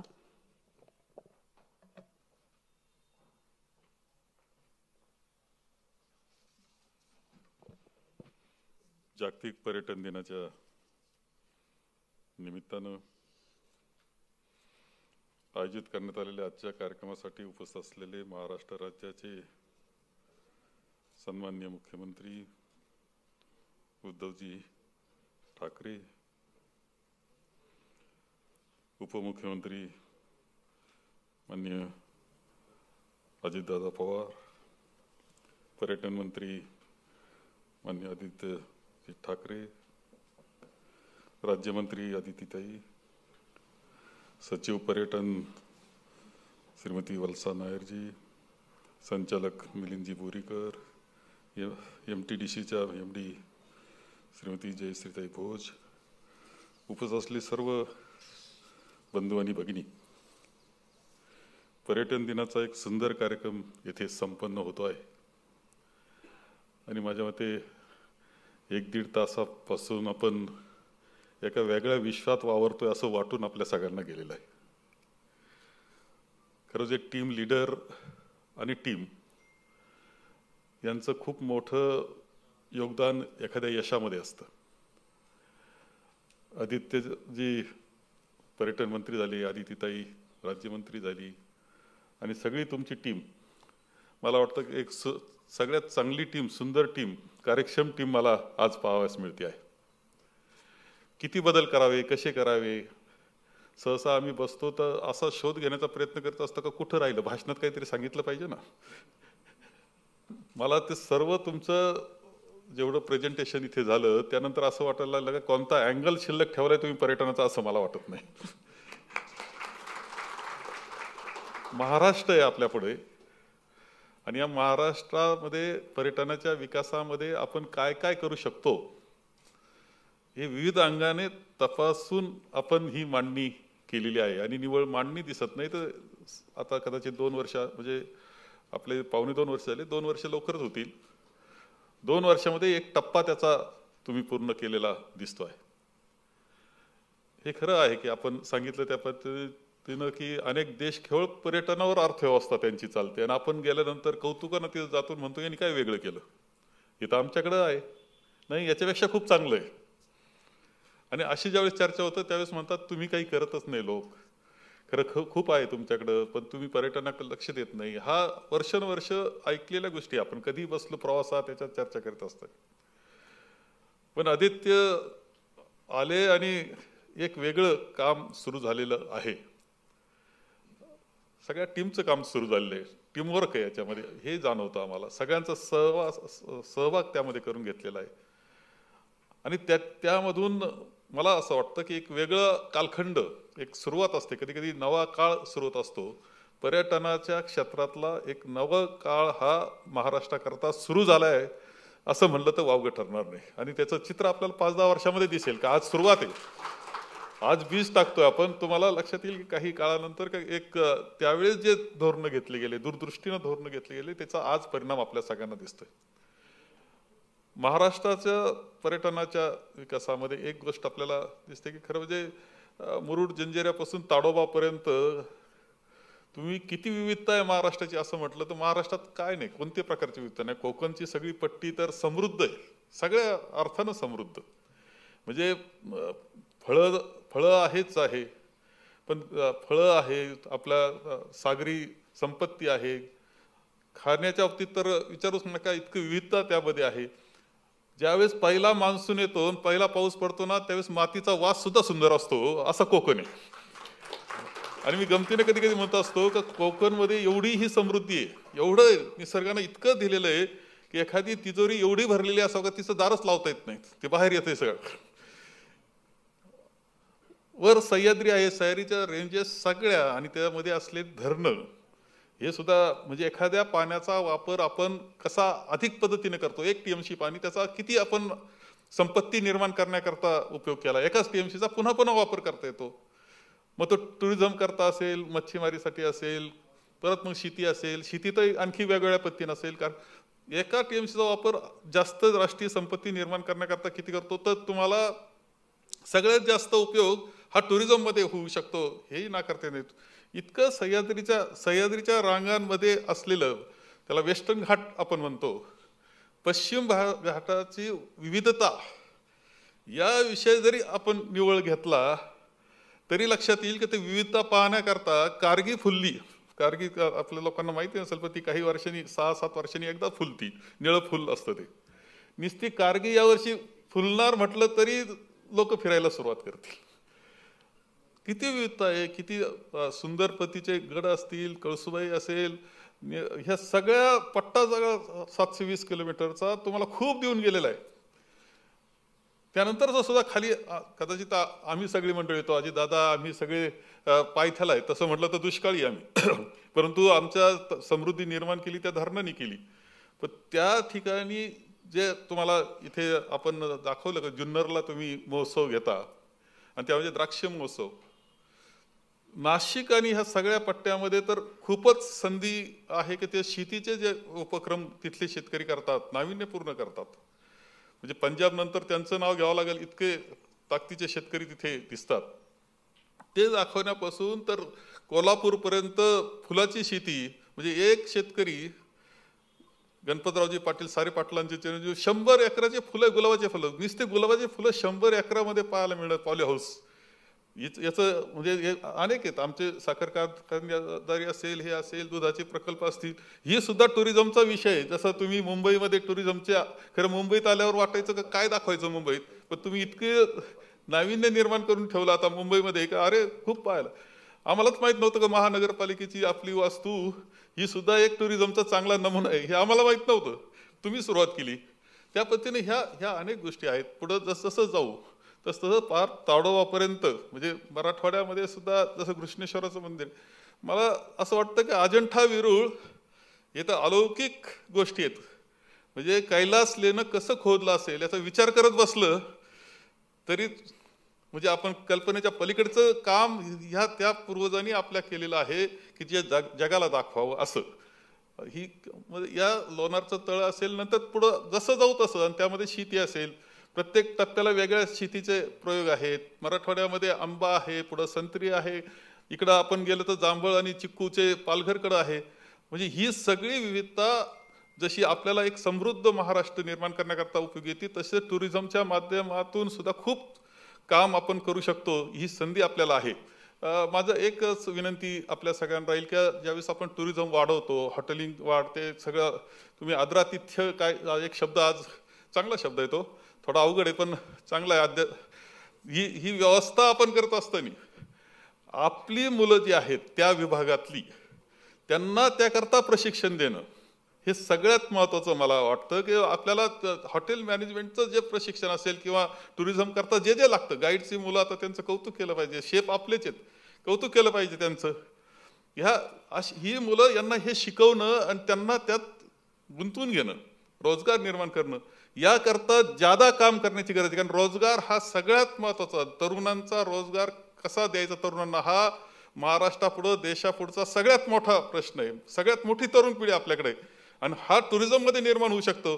आपल्या मुलांना हे शिक्षण देणं हे सगळ्यात महत्त्वाचं मला वाटतं. तुम्ही काम करताय, खूप चांगलं काम करताय, खूप भविष्यकाळामध्ये एक तुमची मोहर उमटून जाणारं काम तुम्ही करतात. त्यामध्ये आपल्या तरुण मुलांना सहभागी करून घेणं, त्यांना शिक्षण देणं, त्याकरता चांगलं प्रशिक्षित करणं हे सगळ्यात महत्त्वाचं काम आहे.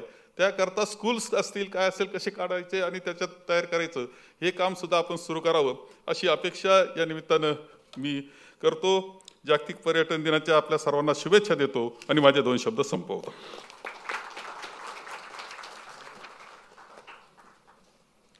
निसर्गाने महाराष्ट्र राज्याला भरभरून दिलेला आहे आणि त्याच पद्धतीने आपण भरभरून महाराष्ट्र पर्यटन कार्याचं कौतुक केलेलं आहे. खूप खूप आभार. आणि आता महाराष्ट्राचे माननीय उपमुख्यमंत्री श्रीयुत अजितदादा पवार यांना मी विनंती करेन की त्यांनी मार्गदर्शनपर भाषण करावं. राज्याचे मुख्यमंत्री माननीय उद्धवजी ठाकरे साहेब, मंत्रिमंडळातील माझे सहकारी बाळासाहेब थोरात, अदिती तटकरे, प्रधान सचिव पर्यटनच्या श्रीमती वत्सा नायर सिंह, मिलिंद बोरीकर, जयश्री भोज, ज्यांना ज्यांना आज आपल्या सर्वांच्या साक्षीनं पारितोषिकं मिळाली, पुरस्कार मिळाले, प्रमाणपत्र मिळाली, त्यांना गौरवण्यात आलं, ते सगळे गौरवमूर्ती, विविध क्षेत्रातील उपस्थित असणारे मान्यवर, पत्रकार मित्र, जमलेल्या बंधू भगिनींनो, माझ्या तरुण मित्रांनो, सुरुवातीलाच महाराष्ट्र शासनाच्या पर्यटन विभागातर्फे आज 27 सप्टेंबर जागतिक पर्यटन दिनानिमित्तानं मी तमाम आपणा सर्वांना, राज्यातल्या बंधू भगिनींना, मातांना, युवकांना, सर्वांना जागतिक पर्यटन दिनाच्या मनापासून शुभेच्छा देतो. कार्यक्रमाकरता आज सुरुवातीपासून मी बारकाईने बघतोय, निवेदिकांनी इतक्यादा मुख्यमंत्र्यांना बसा उठ्या काढायला लावल्या आणि मुख्यमंत्री उठायचे, त्याच्यामुळे आम्हालाही उठावं लागायचं आणि बसावं लागायचं. एकदाच काय सांगितलं असतं, सगळी उद्घाटन बटन दाबा, आता पुढचं बटन हे दाबा, पुढचं बटन हे दाबा, तर सगळं संपलं असतं. पण तुम्हाला आता काय, तर तुमच्या हातात माईक असल्यावर आम्हाला काही बोलता येत नाही आणि मुख्यमंत्र्यांच्या पुढे आमचं काही चालत नाही. मित्रांनो, ह्याच्यातला गमतीचा भाग जाऊ द्या, परंतु सर्वांगीण विकासासाठी पर्यटन ही संकल्पना, हे उद्दिष्ट डोळ्यासमोर ठेवूनच आजचा पर्यटन दिन साजरा करण्यात येत आहे. आज इथं आल्यानंतर मी ज्यावेळेस आलो त्यावेळेस इतके सुंदर सुंदर आमच्या 19 ऑगस्ट जागतिक फोटोग्राफी दिनाच्या निमित्तानं महाराष्ट्रातल्या अनेक फोटोग्राफर्सला सांगितलेलं होतं. मग कुणी ड्रोननी काढले, कुणी कॅमेऱ्यानी काढले आणि हे सगळे फोटो इतके सुंदर, इतके अप्रतिम की ते बघितल्यानंतर आपल्यालाच कळतं की महाराष्ट्रात खूप काही आहे, ज्याचा उल्लेख आदित्यनं केला, आदितीने केला, बाळासाहेबांनी केला आणि इतके सुंदर फोटोग्राफी आहे की बोलायला काही दुसरा शब्द आपल्याला अपुरा पडतोय. स्वतः मुख्यमंत्री तर ह्याच्यातले अतिशय दर्दी आहेत, त्यांची पण पुस्तकं, त्यांची पण फोटोग्राफी उभ्या महाराष्ट्राने पाहिलेली आहे. जे चांगलं आहे त्याचं महाराष्ट्र नेहमीच कौतुक करत असतो. मगाशी बोलत असताना महाराष्ट्र टूर गाईड्स आणि प्रशिक्षणार्थी यांनाही प्रमाणपत्र दिलं, ती गरज आहे. मास्टर शेफ महाराष्ट्राचे 10 जुलै ते 11 ऑगस्टपर्यंतचा कार्यक्रम झाला, त्यांनाही पारितोषिक आणि प्रमाणपत्र दिलं. पण त्या मास्टर शेफनी काहीतरी तयार केली, थोडं तरी चव दाखवली असती तर आम्हाला पटलं असतं ना. उगीच आता हे सांगतायत म्हणून आम्ही त्यांना द्या मास्टरला प्रमाणपत्र, द्या त्यांना हे बक्षीस, परंतु काहीतरी टेस्ट, बाकीचे कसे टेस्ट घेतात मग सांगतात की बाबा चांगलं आहे, चांगलं आहे. मित्रांनो, हे जाऊ द्या, परंतु राज्यामध्ये पायाभूत सुविधांची निर्मिती, उद्योगांमध्ये वाढ, रोजगाराची संधी, राज्याचा आर्थिक, सामाजिक, सांस्कृतिक विकास अशा अनेक गोष्टी पर्यटन विकासाच्या वतीनं पुढे नेणं शक्य आहे. आणि म्हणूनच मुख्यमंत्री महोदयांनी पर्यटनासारख्या महत्त्वाच्या खात्याची जबाबदारी मंत्री आदित्य ठाकरे, राज्यमंत्री अदिती तटकरे यांच्यावर दिलेली आहे. आणि स्वतः मुख्यमंत्री पण ह्या कामाकडे बारकाईनं लक्ष देतात. राज्याच्या अर्थसंकल्पामध्ये बाळासाहेबांनी सांगितलेली वस्तुस्थिती खरी आहे की हे नवीन तरुण रक्त आहे. काही विजन डोळ्यासमोर ठेवून ही पुढे चाललेली आहेत. नवीन जनरेशनच्या मनामध्ये खूप काही चांगल्या चांगल्या कल्पना असतात आणि टीम खूप चांगली त्यांनी सगळ्यांनी तयार केलेली आहे. आपण राज्याच्या अर्थसंकल्पामध्ये मुंबईच्या पर्यटनाच्या करता 500 कोटी रुपये आणि पर्यटन खात्याच्या करता 1000 कोटीहून अधिकची तरतूद केलेली आहे. आणि जगातल्या अनेक देशांची अर्थव्यवस्था ही पर्यटनावर चालते. आपल्या पण देशामध्ये राजस्थान असेल, केरळ असेल, गोवा असेल, अशा काही राज्यांचा उल्लेख आवर्जून करावा लागेल. वर हिमाचल प्रदेश असेल, खूप मोठ्या प्रमाणावर पर्यटक तिथं जातात, हे तुम्हाला सर्वांनाच माहिती आहे. आणि पर्यटनाच्या क्षेत्रात शासनाच्या बरोबरीनं खासगी गुंतवणूक देखील वाढवण्यावर भर त्या ठिकाणी दिला पाहिजे. पर्यटन हा आपला इतिहास आहे. आपण बघितलं, पर्यटन ही आपली संस्कृती आहे.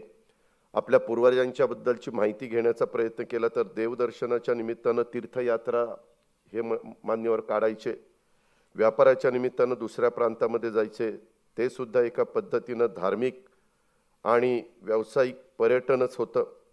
त्यातून आचार विचारांचं, कला संस्कृतीचं देवाणघेवाण व्हायची, ज्ञान अनुभवात भर पडायची आणि केल्यानं देशाटन खूप काही कळतं, समजतं, शक्य होतं. हा इतिहास आहे आणि ते आपण आजपर्यंत पाहत आलेलो आहे. पर्यटन क्षेत्रामध्ये विकासाची अमर्याद अशा प्रकारची संधी उपलब्ध. जे जे प्रस्ताव आदित्य ठाकरे आणि अदिती तटकरे यांनी आणले, विभागाने आणले, बहुतेक सगळ्या प्रस्तावाला कॅबिनेटमध्ये मान्यता मिळाली. कुठेही कुणीही अडखळलं नाही किंवा काही, कारण प्रस्तावच इतके चांगले असायचे. मला आठवतंय, मी पण बरेच वर्ष समाजकारण राजकारण करणारा कार्यकर्ता आहे. जवळपास 1991-92 मला राज्यमंत्री म्हणून कामाची संधी मिळाली. ह्या सगळ्या गोष्टीला 30 वर्ष उलटलेली आहेत. आमच्या पाठीमागच्या काळाचा इतिहास बघितला तर पर्यटन खातं ज्यांच्याकडे असायचं, निधी कमी असायचा, पण शेवटच्या मार्च एंडला त्यांच्या स्वतःच्या जिल्ह्यात आणि त्यांच्या स्वतःच्या मतदारसंघातच सगळे पैसे जायचे. तुम्ही रेकॉर्ड काढा, आजही तुम्हाला तेच बघायला मिळेल. आम्हाला तर काही कळायचंच नाही हे काय चाललंय. परंतु ते 31 मार्च संपवा संपवा संपवा, अरे संपवा म्हणजे राज्याकरता संपवा ना. आणि ह्या पद्धतीच्या घटना घडायच्या. त्याच्यामुळे ह्या पर्यटनाला जेवढा मोठा वाव पाठीमागच्या काळामध्ये मिळायला पाहिजे होता, दुर्दैवाने मिळाला नाही. आता तो मिळतोय. तरी करोनासारखी संकट आहेत, त्याच्यात अडचणी येत आहेत, शेवटी अडचणीवर मात करायची असते. ही आपली पद्धत आहे आणि त्या पद्धतीनं आपण पुढे त्या ठिकाणी चाललेलो आहे. शिक्षणासाठी देखील आता वैद्यकीय उपचारांच्यासाठी देशात येणाऱ्या लोकांची संख्या पण वाढतीये. एज्युकेशन टुरिझम आणि मेडिकल टुरिझम ही देखील नवीन संकल्पना चांगलीच रूढ झालेली आहे.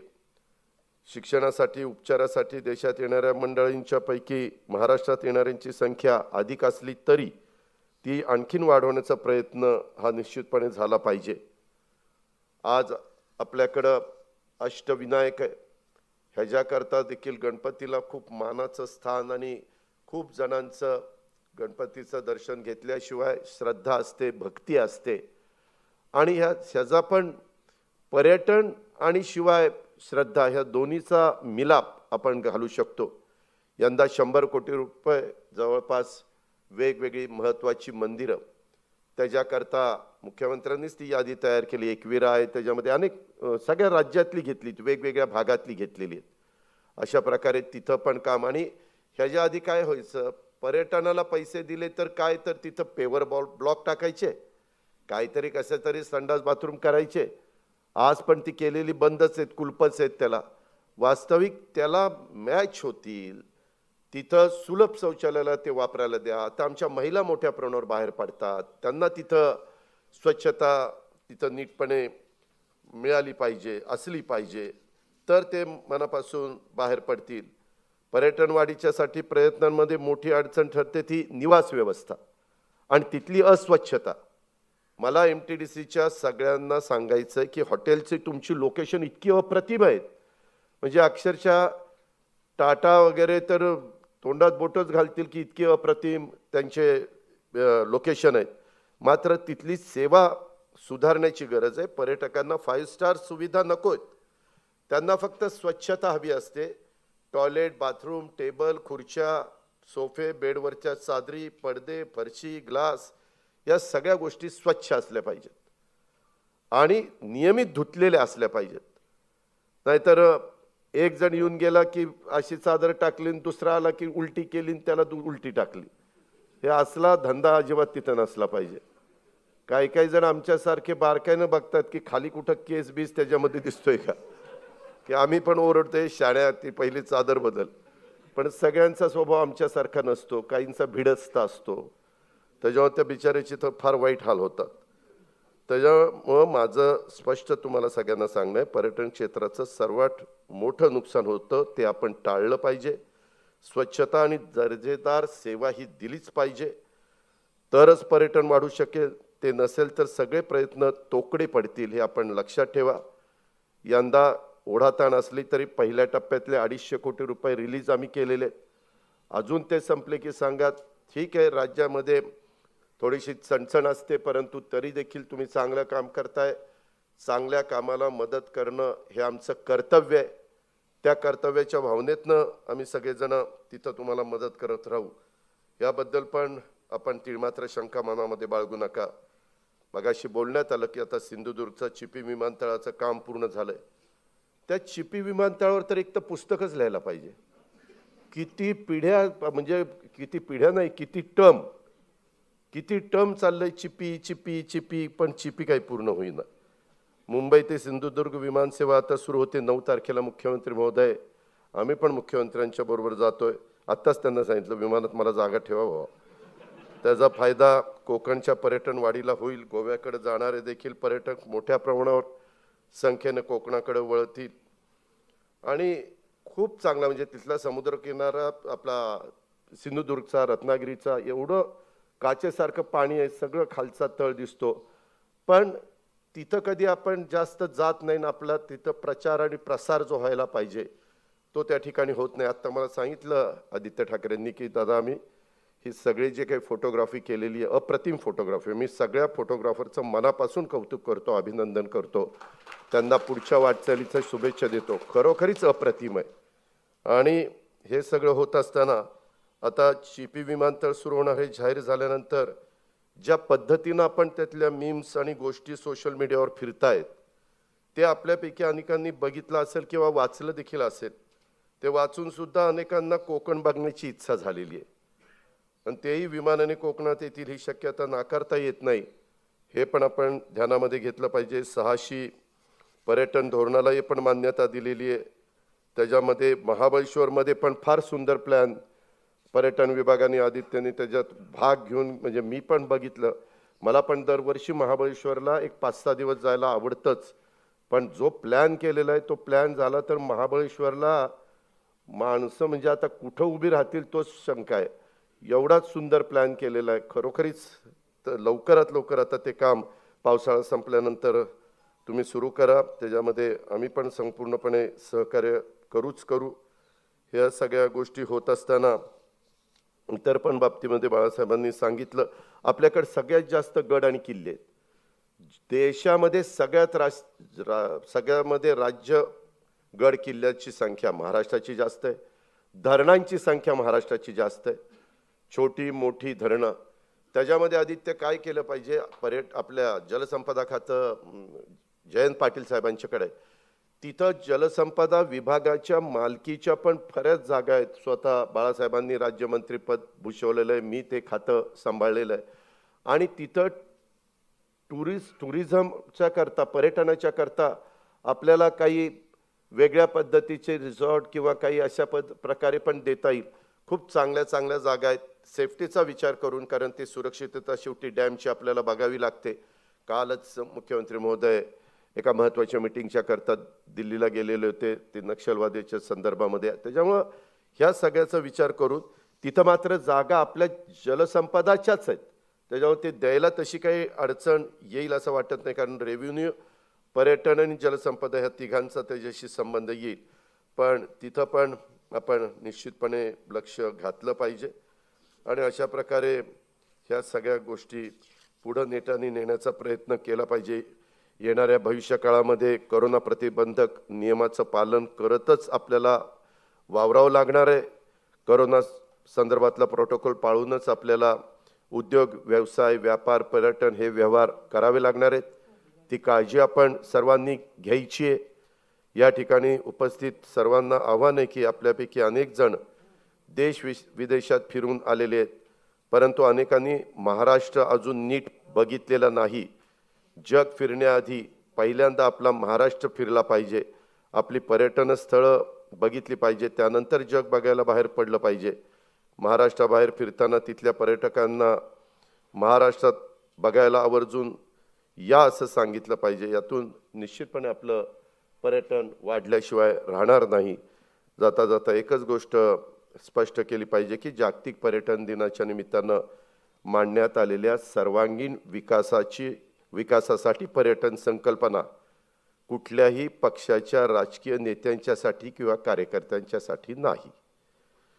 संकल्पना स्थानिक स्वराज्य संस्थांच्या निवडणुका येऊ घातल्यात, त्याआधी एका पार्टीतून दुसऱ्या पार्टीत राजकीय पर्यटन करणाऱ्यांना कुठल्याही पद्धतीनं सर्वांगीण विकास अजिबात होणार नाही याची काळजी मुख्यमंत्री महोदय, मी आणि बाळासाहेब आम्ही सगळेच जण निश्चितपणे घेणार आहोत. त्याबद्दल आपण तिळमात्र शंका मनामध्ये बाळगू नका. राजकीय पर्यटन वगळून सर्व प्रकारच्या पर्यटनासाठी आपण सर्वांनी प्रयत्न करूया. मीडियानी पण त्याला मनापासून साथ द्यावी. अनेक चॅनल्स आहेत, इलेक्ट्रॉनिक मीडिया असेल, प्रिंट मीडिया असेल, तुम्ही पण त्याच्यामध्ये काही मधून अधून ब्रेकिंग न्यूज सोडून हे जरी दाखवलं एक क्लिप की बाबा हे कसं स्पॉट आहे, त्याच्यामध्ये आम्ही पर्यटन विभागाकडनं पण तुम्हाला काही क्लिप देऊ, हे असल्या क्लिप देऊ, नको त्या देणार नाही.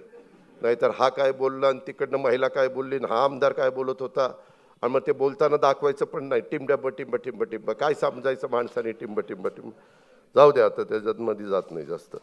परंतु आपल्या जागतिक दिनाच्या निमित्तानं, आपल्या सर्व जागतिक पर्यटन दिनाच्या निमित्तानं आपल्या सगळ्यांना शुभेच्छा देतो. आदित्य, तू आणि आदिती दोघंही अतिशय चांगलं खातं सांभाळताय. सगळे बाकीचे प्रिन्सिपल सेक्रेटरी असतील, बाकी सगळे टीम असेल, तुमचं सगळ्यांचं कौतुक करतो, अभिनंदन करतो. पुढच्या वाटचालीला मनपूर्वक शुभेच्छा देतो आणि अर्थमंत्री म्हणून तुम्हाला निधीची कमतरता कमी पडून देणार नाही हा शब्द देतो आणि थांबतो. धन्यवाद.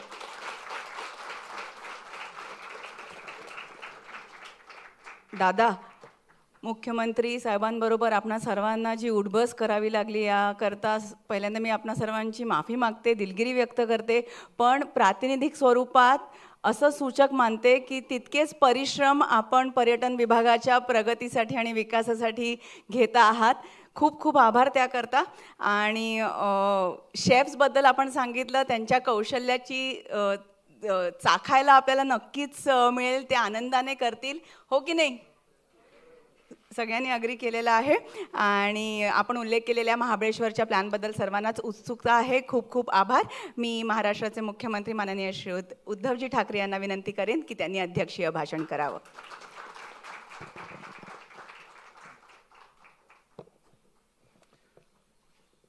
महाराष्ट्राचे उपमुख्यमंत्री माननीय अजितदादा, महसूल मंत्री थोरात साहेब आहेत, पर्यटन मंत्री आदित्य इथे बसलेला आहे, राज्यमंत्री आदितीने सुद्धा तिचं मनोगत व्यक्त केलेलं आहे. उपस्थित सर्वच शासनातले आमचे सगळे अधिकारी, सहकारी आणि मान्यवर बांधवांनो, भगिनींनो आणि मातांनो, जागतिक पर्यटन दिनाच्या शुभेच्छा ह्या देताना अनेकदा आपण हा अनुभव घेतलेला आहे की वर्षामध्ये कितीतरी दिन असे उल्लेखलेले आहेत आणि ते साजरे करताना मोबाईलवरनं फक्त हॅपी अमुक अमुक डे एवढ्या शुभेच्छा दिल्या का काम भागतं. पण आजचा हा पर्यटन दिन मलाही प्रश्न पडला होता की अजूनही कोविड संपलेला नाही, हळूहळू सगळी जगाचे दरवाजे उघडत असताना आपण कसा काय साजरा करणार, काय करणार या दिवशी.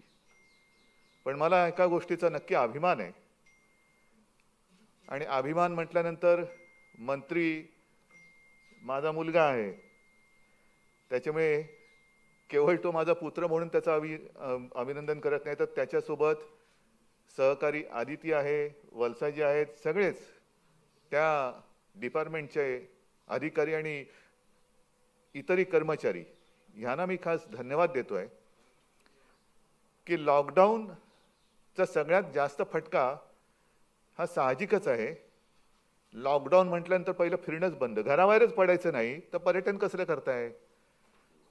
म्हणजे आपण हातापायात बेड्या टाकायच्या, साखळ्या घालायच्या आणि हॅपी पर्यटन दिन, काय अर्थ आहे त्याला. पण त्यात सुद्धा तुम्ही ह्या काही गोष्टी करून दाखवल्यात, त्याच्यात धोरणं आखलीत, धोरणं निश्चित केलीत, नवीन त्याच्यामध्ये सुविधा निर्माण केल्यात, अनेक जणांना रोजगार मिळेल त्याची संधी निर्माण केली. म्हणून मी तुम्हाला खास करून तमाम जनतेच्या वतीने धन्यवाद देतोय.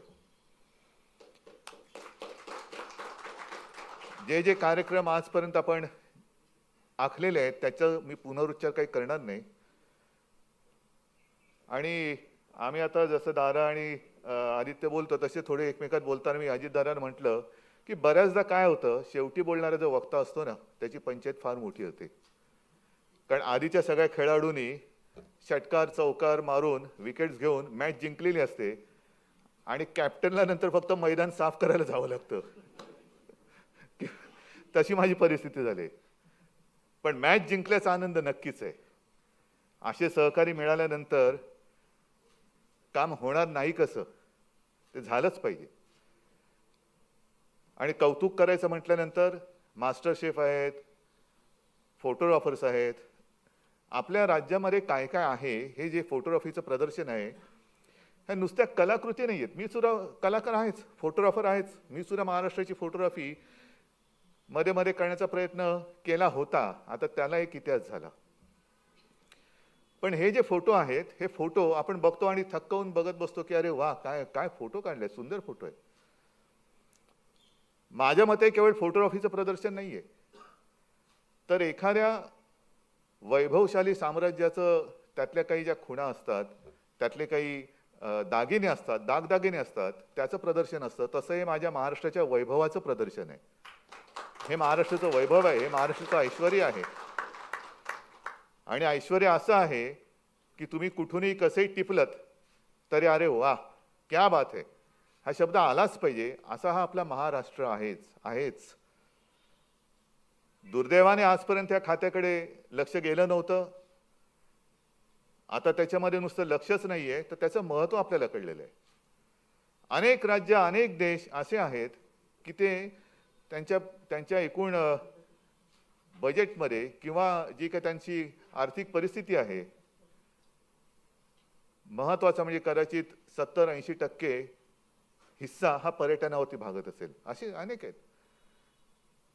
सिंगापूर आहे, त्याच्यानंतर साऊथ आफ्रिका, नैरोबी आहे. तिकडे तर जंगल बघायला, प्राणी बघायला लोक येतात. आणि तिथे गेल्यानंतर तिथले आदिवासी सुद्धा आपल्याला दिसतात, ते सुद्धा आपलं स्वागत करतात. मग त्यांची ज्या काही वस्त्या आहेत तिकडे आपण जातो. अशा आपल्याकडे सुद्धा अनेक गोष्टी आहेत. साधी गोष्ट जरी म्हटली, आता जे एक आम्हाला पुस्तक दिलं दाऊद दळवी, महाराष्ट्रातील लेणी. आता आपल्याला अनेकांना माहितीच नाही आहेत, देशभरामध्ये जेवढ्या लेण्या आहेत त्यातल्या म्हणजे त्याच्यातच त्यांनी म्हटलेले की 1200 पैकी 800 लेणी आपल्या राज्यामध्ये आहेत. 800 लेणी. आम्ही आता जर का बोलायला घेतलं तर किती आपण जास्तीत जास्त नावानिशी माहिती आहेत आपल्याला. 10, 12, 15, 20, 25, 30, 35, पण 800. आणि त्याच्यात त्यांनी जो खेद व्यक्त केला तो हाच आहे की यापैकी जवळपास 90% लेणी अजून आपल्याला माहितीच नाहीये. हा आपला खजिना आहे. आता कैलासचं मंदिर सुद्धा वरपासून खालपर्यंत एका डोंगरामध्ये एका खडकामध्ये खोदत खोदत खोदत खोदत खोदत गेले. काय प्लॅन केला असेल, काय वास्तुशास्त्र असेल. आज आपल्याकडे सगळं आपण असं मानतो की आपण खूप विकास केलेला आहे, खूप विकास केलेला आहे. मग माझं आव्हान आहे की एवढं जर का आपण स्वतःला प्रगत झालं असं मानत असू तर कैलास एवढं नाही पण त्याची छोटी तरी प्रतिकृती, खोदण्यायोग्य दगड, आणि जर का दगड सापडलाच तो शोधून मिळालाच तर तसं लेणं खोदण्याची ताकद आणि कसब हे आजच्या या आपल्या आधुनिक जगात आहे का, आपल्याकडे आहे का. आणि माझी एक स्वतः इच्छा आहे, दादा थोरात साहेब, एक सुरुवात आपण करायला हवी असं मला वाटतं. कारण हजारो वर्षापूर्वीची लेणी आज सुद्धा ती बघायला लोक आकर्षित होत आहेत. आणि ते सगळं आकर्षण वाढवण्याचा आज आपण प्रयत्न करतो. म्हणजे आपण काय करतोय, जे आपल्याकडे जे वैभव आहे ते टिकवतो आहोत, ते जपतो आहोत आणि ते जगासमोर आणतो आहोत. पण आपण काय निर्माण करणार आहोत. आणि माझी खूप अशी इच्छा आहे, मधल्या काळामध्ये आपण बैठका सुद्धा घेतल्या, पण नंतर एक करोनाचं एक शुक्ल कष्ट सुरू झालं मागे. आपण एक लेणी खोदायचा प्रयत्न केला पाहिजे. आजच्या युगातली लेणी का नसावी. ह्या एवढ्या लेण्या ज्या आता आपण म्हणतो आहोत, आणि प्रत्येक ह्याच्यामध्ये काही ना काहीतरी एक आपल्याला आपला पुराणातला एक प्रसंग आहे. नुसत्या लेण्या म्हणजे डेकोरेशन नाही, हे असं काहीतरी कुठून तरी चांगले दिसतं म्हणून लावलं नाही. या प्रत्येकाला काहीतरी अर्थ आहे. त्या ठिकाणी ज्या लेण्या खोदल्या गेलेल्या आहेत त्या प्रत्येक ठिकाणाचं एक एक महत्व आहे. मग कुठे बौद्धकालीन आहे, कुठे हेमाडपंथी मंदिर आहे, कुठे अमुकपंथी मंदिर आहे. वेगवेगळ्या शैली आहेत. आपली एक स्वतःची तरी आता शैली शिल्लक राहिले काय, इथून पहिली सुरुवात होईल. आणि ती जर का आपण करू शकलो, मला आठवते, मला वाटतं आधी ते बार्सिलोनामध्ये ते एक चर्च, बरोबर, कित्येक वर्ष काम चालूच आहे बार्सिलोनामध्ये. आम्ही आदित्य वगैरे लहान होते तेव्हा गेलो होतो. आपल्याकडे काय रांग लावायची आपल्याला सवय आहेच. आणि आम्ही तिकडे गेलो होतो, काही वर्ष झाली, काय VIP म्हणून गेलो नव्हतो, एक प्रवासी म्हणून गेलो होतो. मग तिकिटाची रांग काढली, रांगेत उभं राहिलं, तिकीट काढलं. काय वैशिष्ट्य त्याचं, ते ज्या काळामध्ये सुरुवात झाली त्या काळातलं प्रवेशद्वार. मग जसजसा काळ पुढे सरकत गेला तसतसं त्याच्या शैलीमध्ये झालेला फरक हा त्याच्यामध्ये आहे. आणि आता ते मला वाटतं इथे काही 2-4 वर्षामध्ये पूर्ण होईल. अजून 90 वर्ष सुप्रमा अजून 90 वर्ष चालणार आहे. म्हणजे ते चालूच आहे. म्हणजे आम्ही आत गेलो होतो ना तर फिरायला जागाच नव्हती. सगळे ते बांबूचं हे लावले होते आणि त्याच्यावरनं कला, त्यांचे ते मूर्तिकार असतील, कलाकार असतील, पेंटर असतील, काम चालू होतं. म्हणजे कुठून तरी काहीतरी बचकन डोक्यात पडेल हे सांभाळत बाहेर पडलो. आणि बाहेर पडल्यानंतर आधुनिक युगातलं असं शिल्प होतं. म्हणजे सुरुवात झाली त्यावेळेचं शिल्प आणि बाहेर पडू त्यावेळेचं शिल्प. गेले कित्येक वर्ष त्याचं काम चालू आहे. आत्ताच दादा म्हणाले की अजून पुढचे 90 वर्ष हे असं एक काम हे काहीतरी खोदत बसलं पाहिजे. आता वेगळंच काहीतरी खोदकाम चाललं आहे. राजकारणाशिवाय दुसरा काही धंदाच राहिलेला नाही लोकांना. आणि राजकारणामधलं आपलं कसब दाखवण्याचा प्रयत्न चाललेला आहे. पण हे कसब हे काही काळ लोक बघतील, पण त्यातनं लोकांना मिळणार काय, काहीच मिळणार नाहीये. आता तेव्हा ज्या लोकांनी जे काही शतकापूर्वी ज्या काही गोष्टी केल्या त्याचा आनंद आज सुद्धा आपण घेऊ शकतो आहोत. आणि खरंच आपला महाराष्ट्र, म्हणजे मी गेल्या आठवड्यामध्ये संभाजीनगरला गेलो होतो, तिथे काही लोक भेटते, त्यांना सुद्धा बोलवलेलं आहे. आपल्याकडे कास पठार आहे.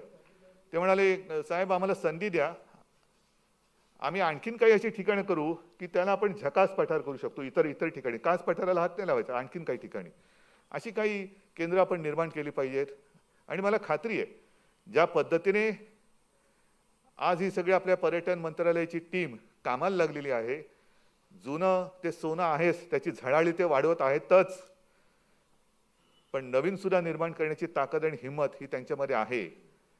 आणि त्या हिमतीला साथ देणारं आपल्या हक्काचं सरकार आहे, आपली संस्कृती आहे, संस्कार आहे.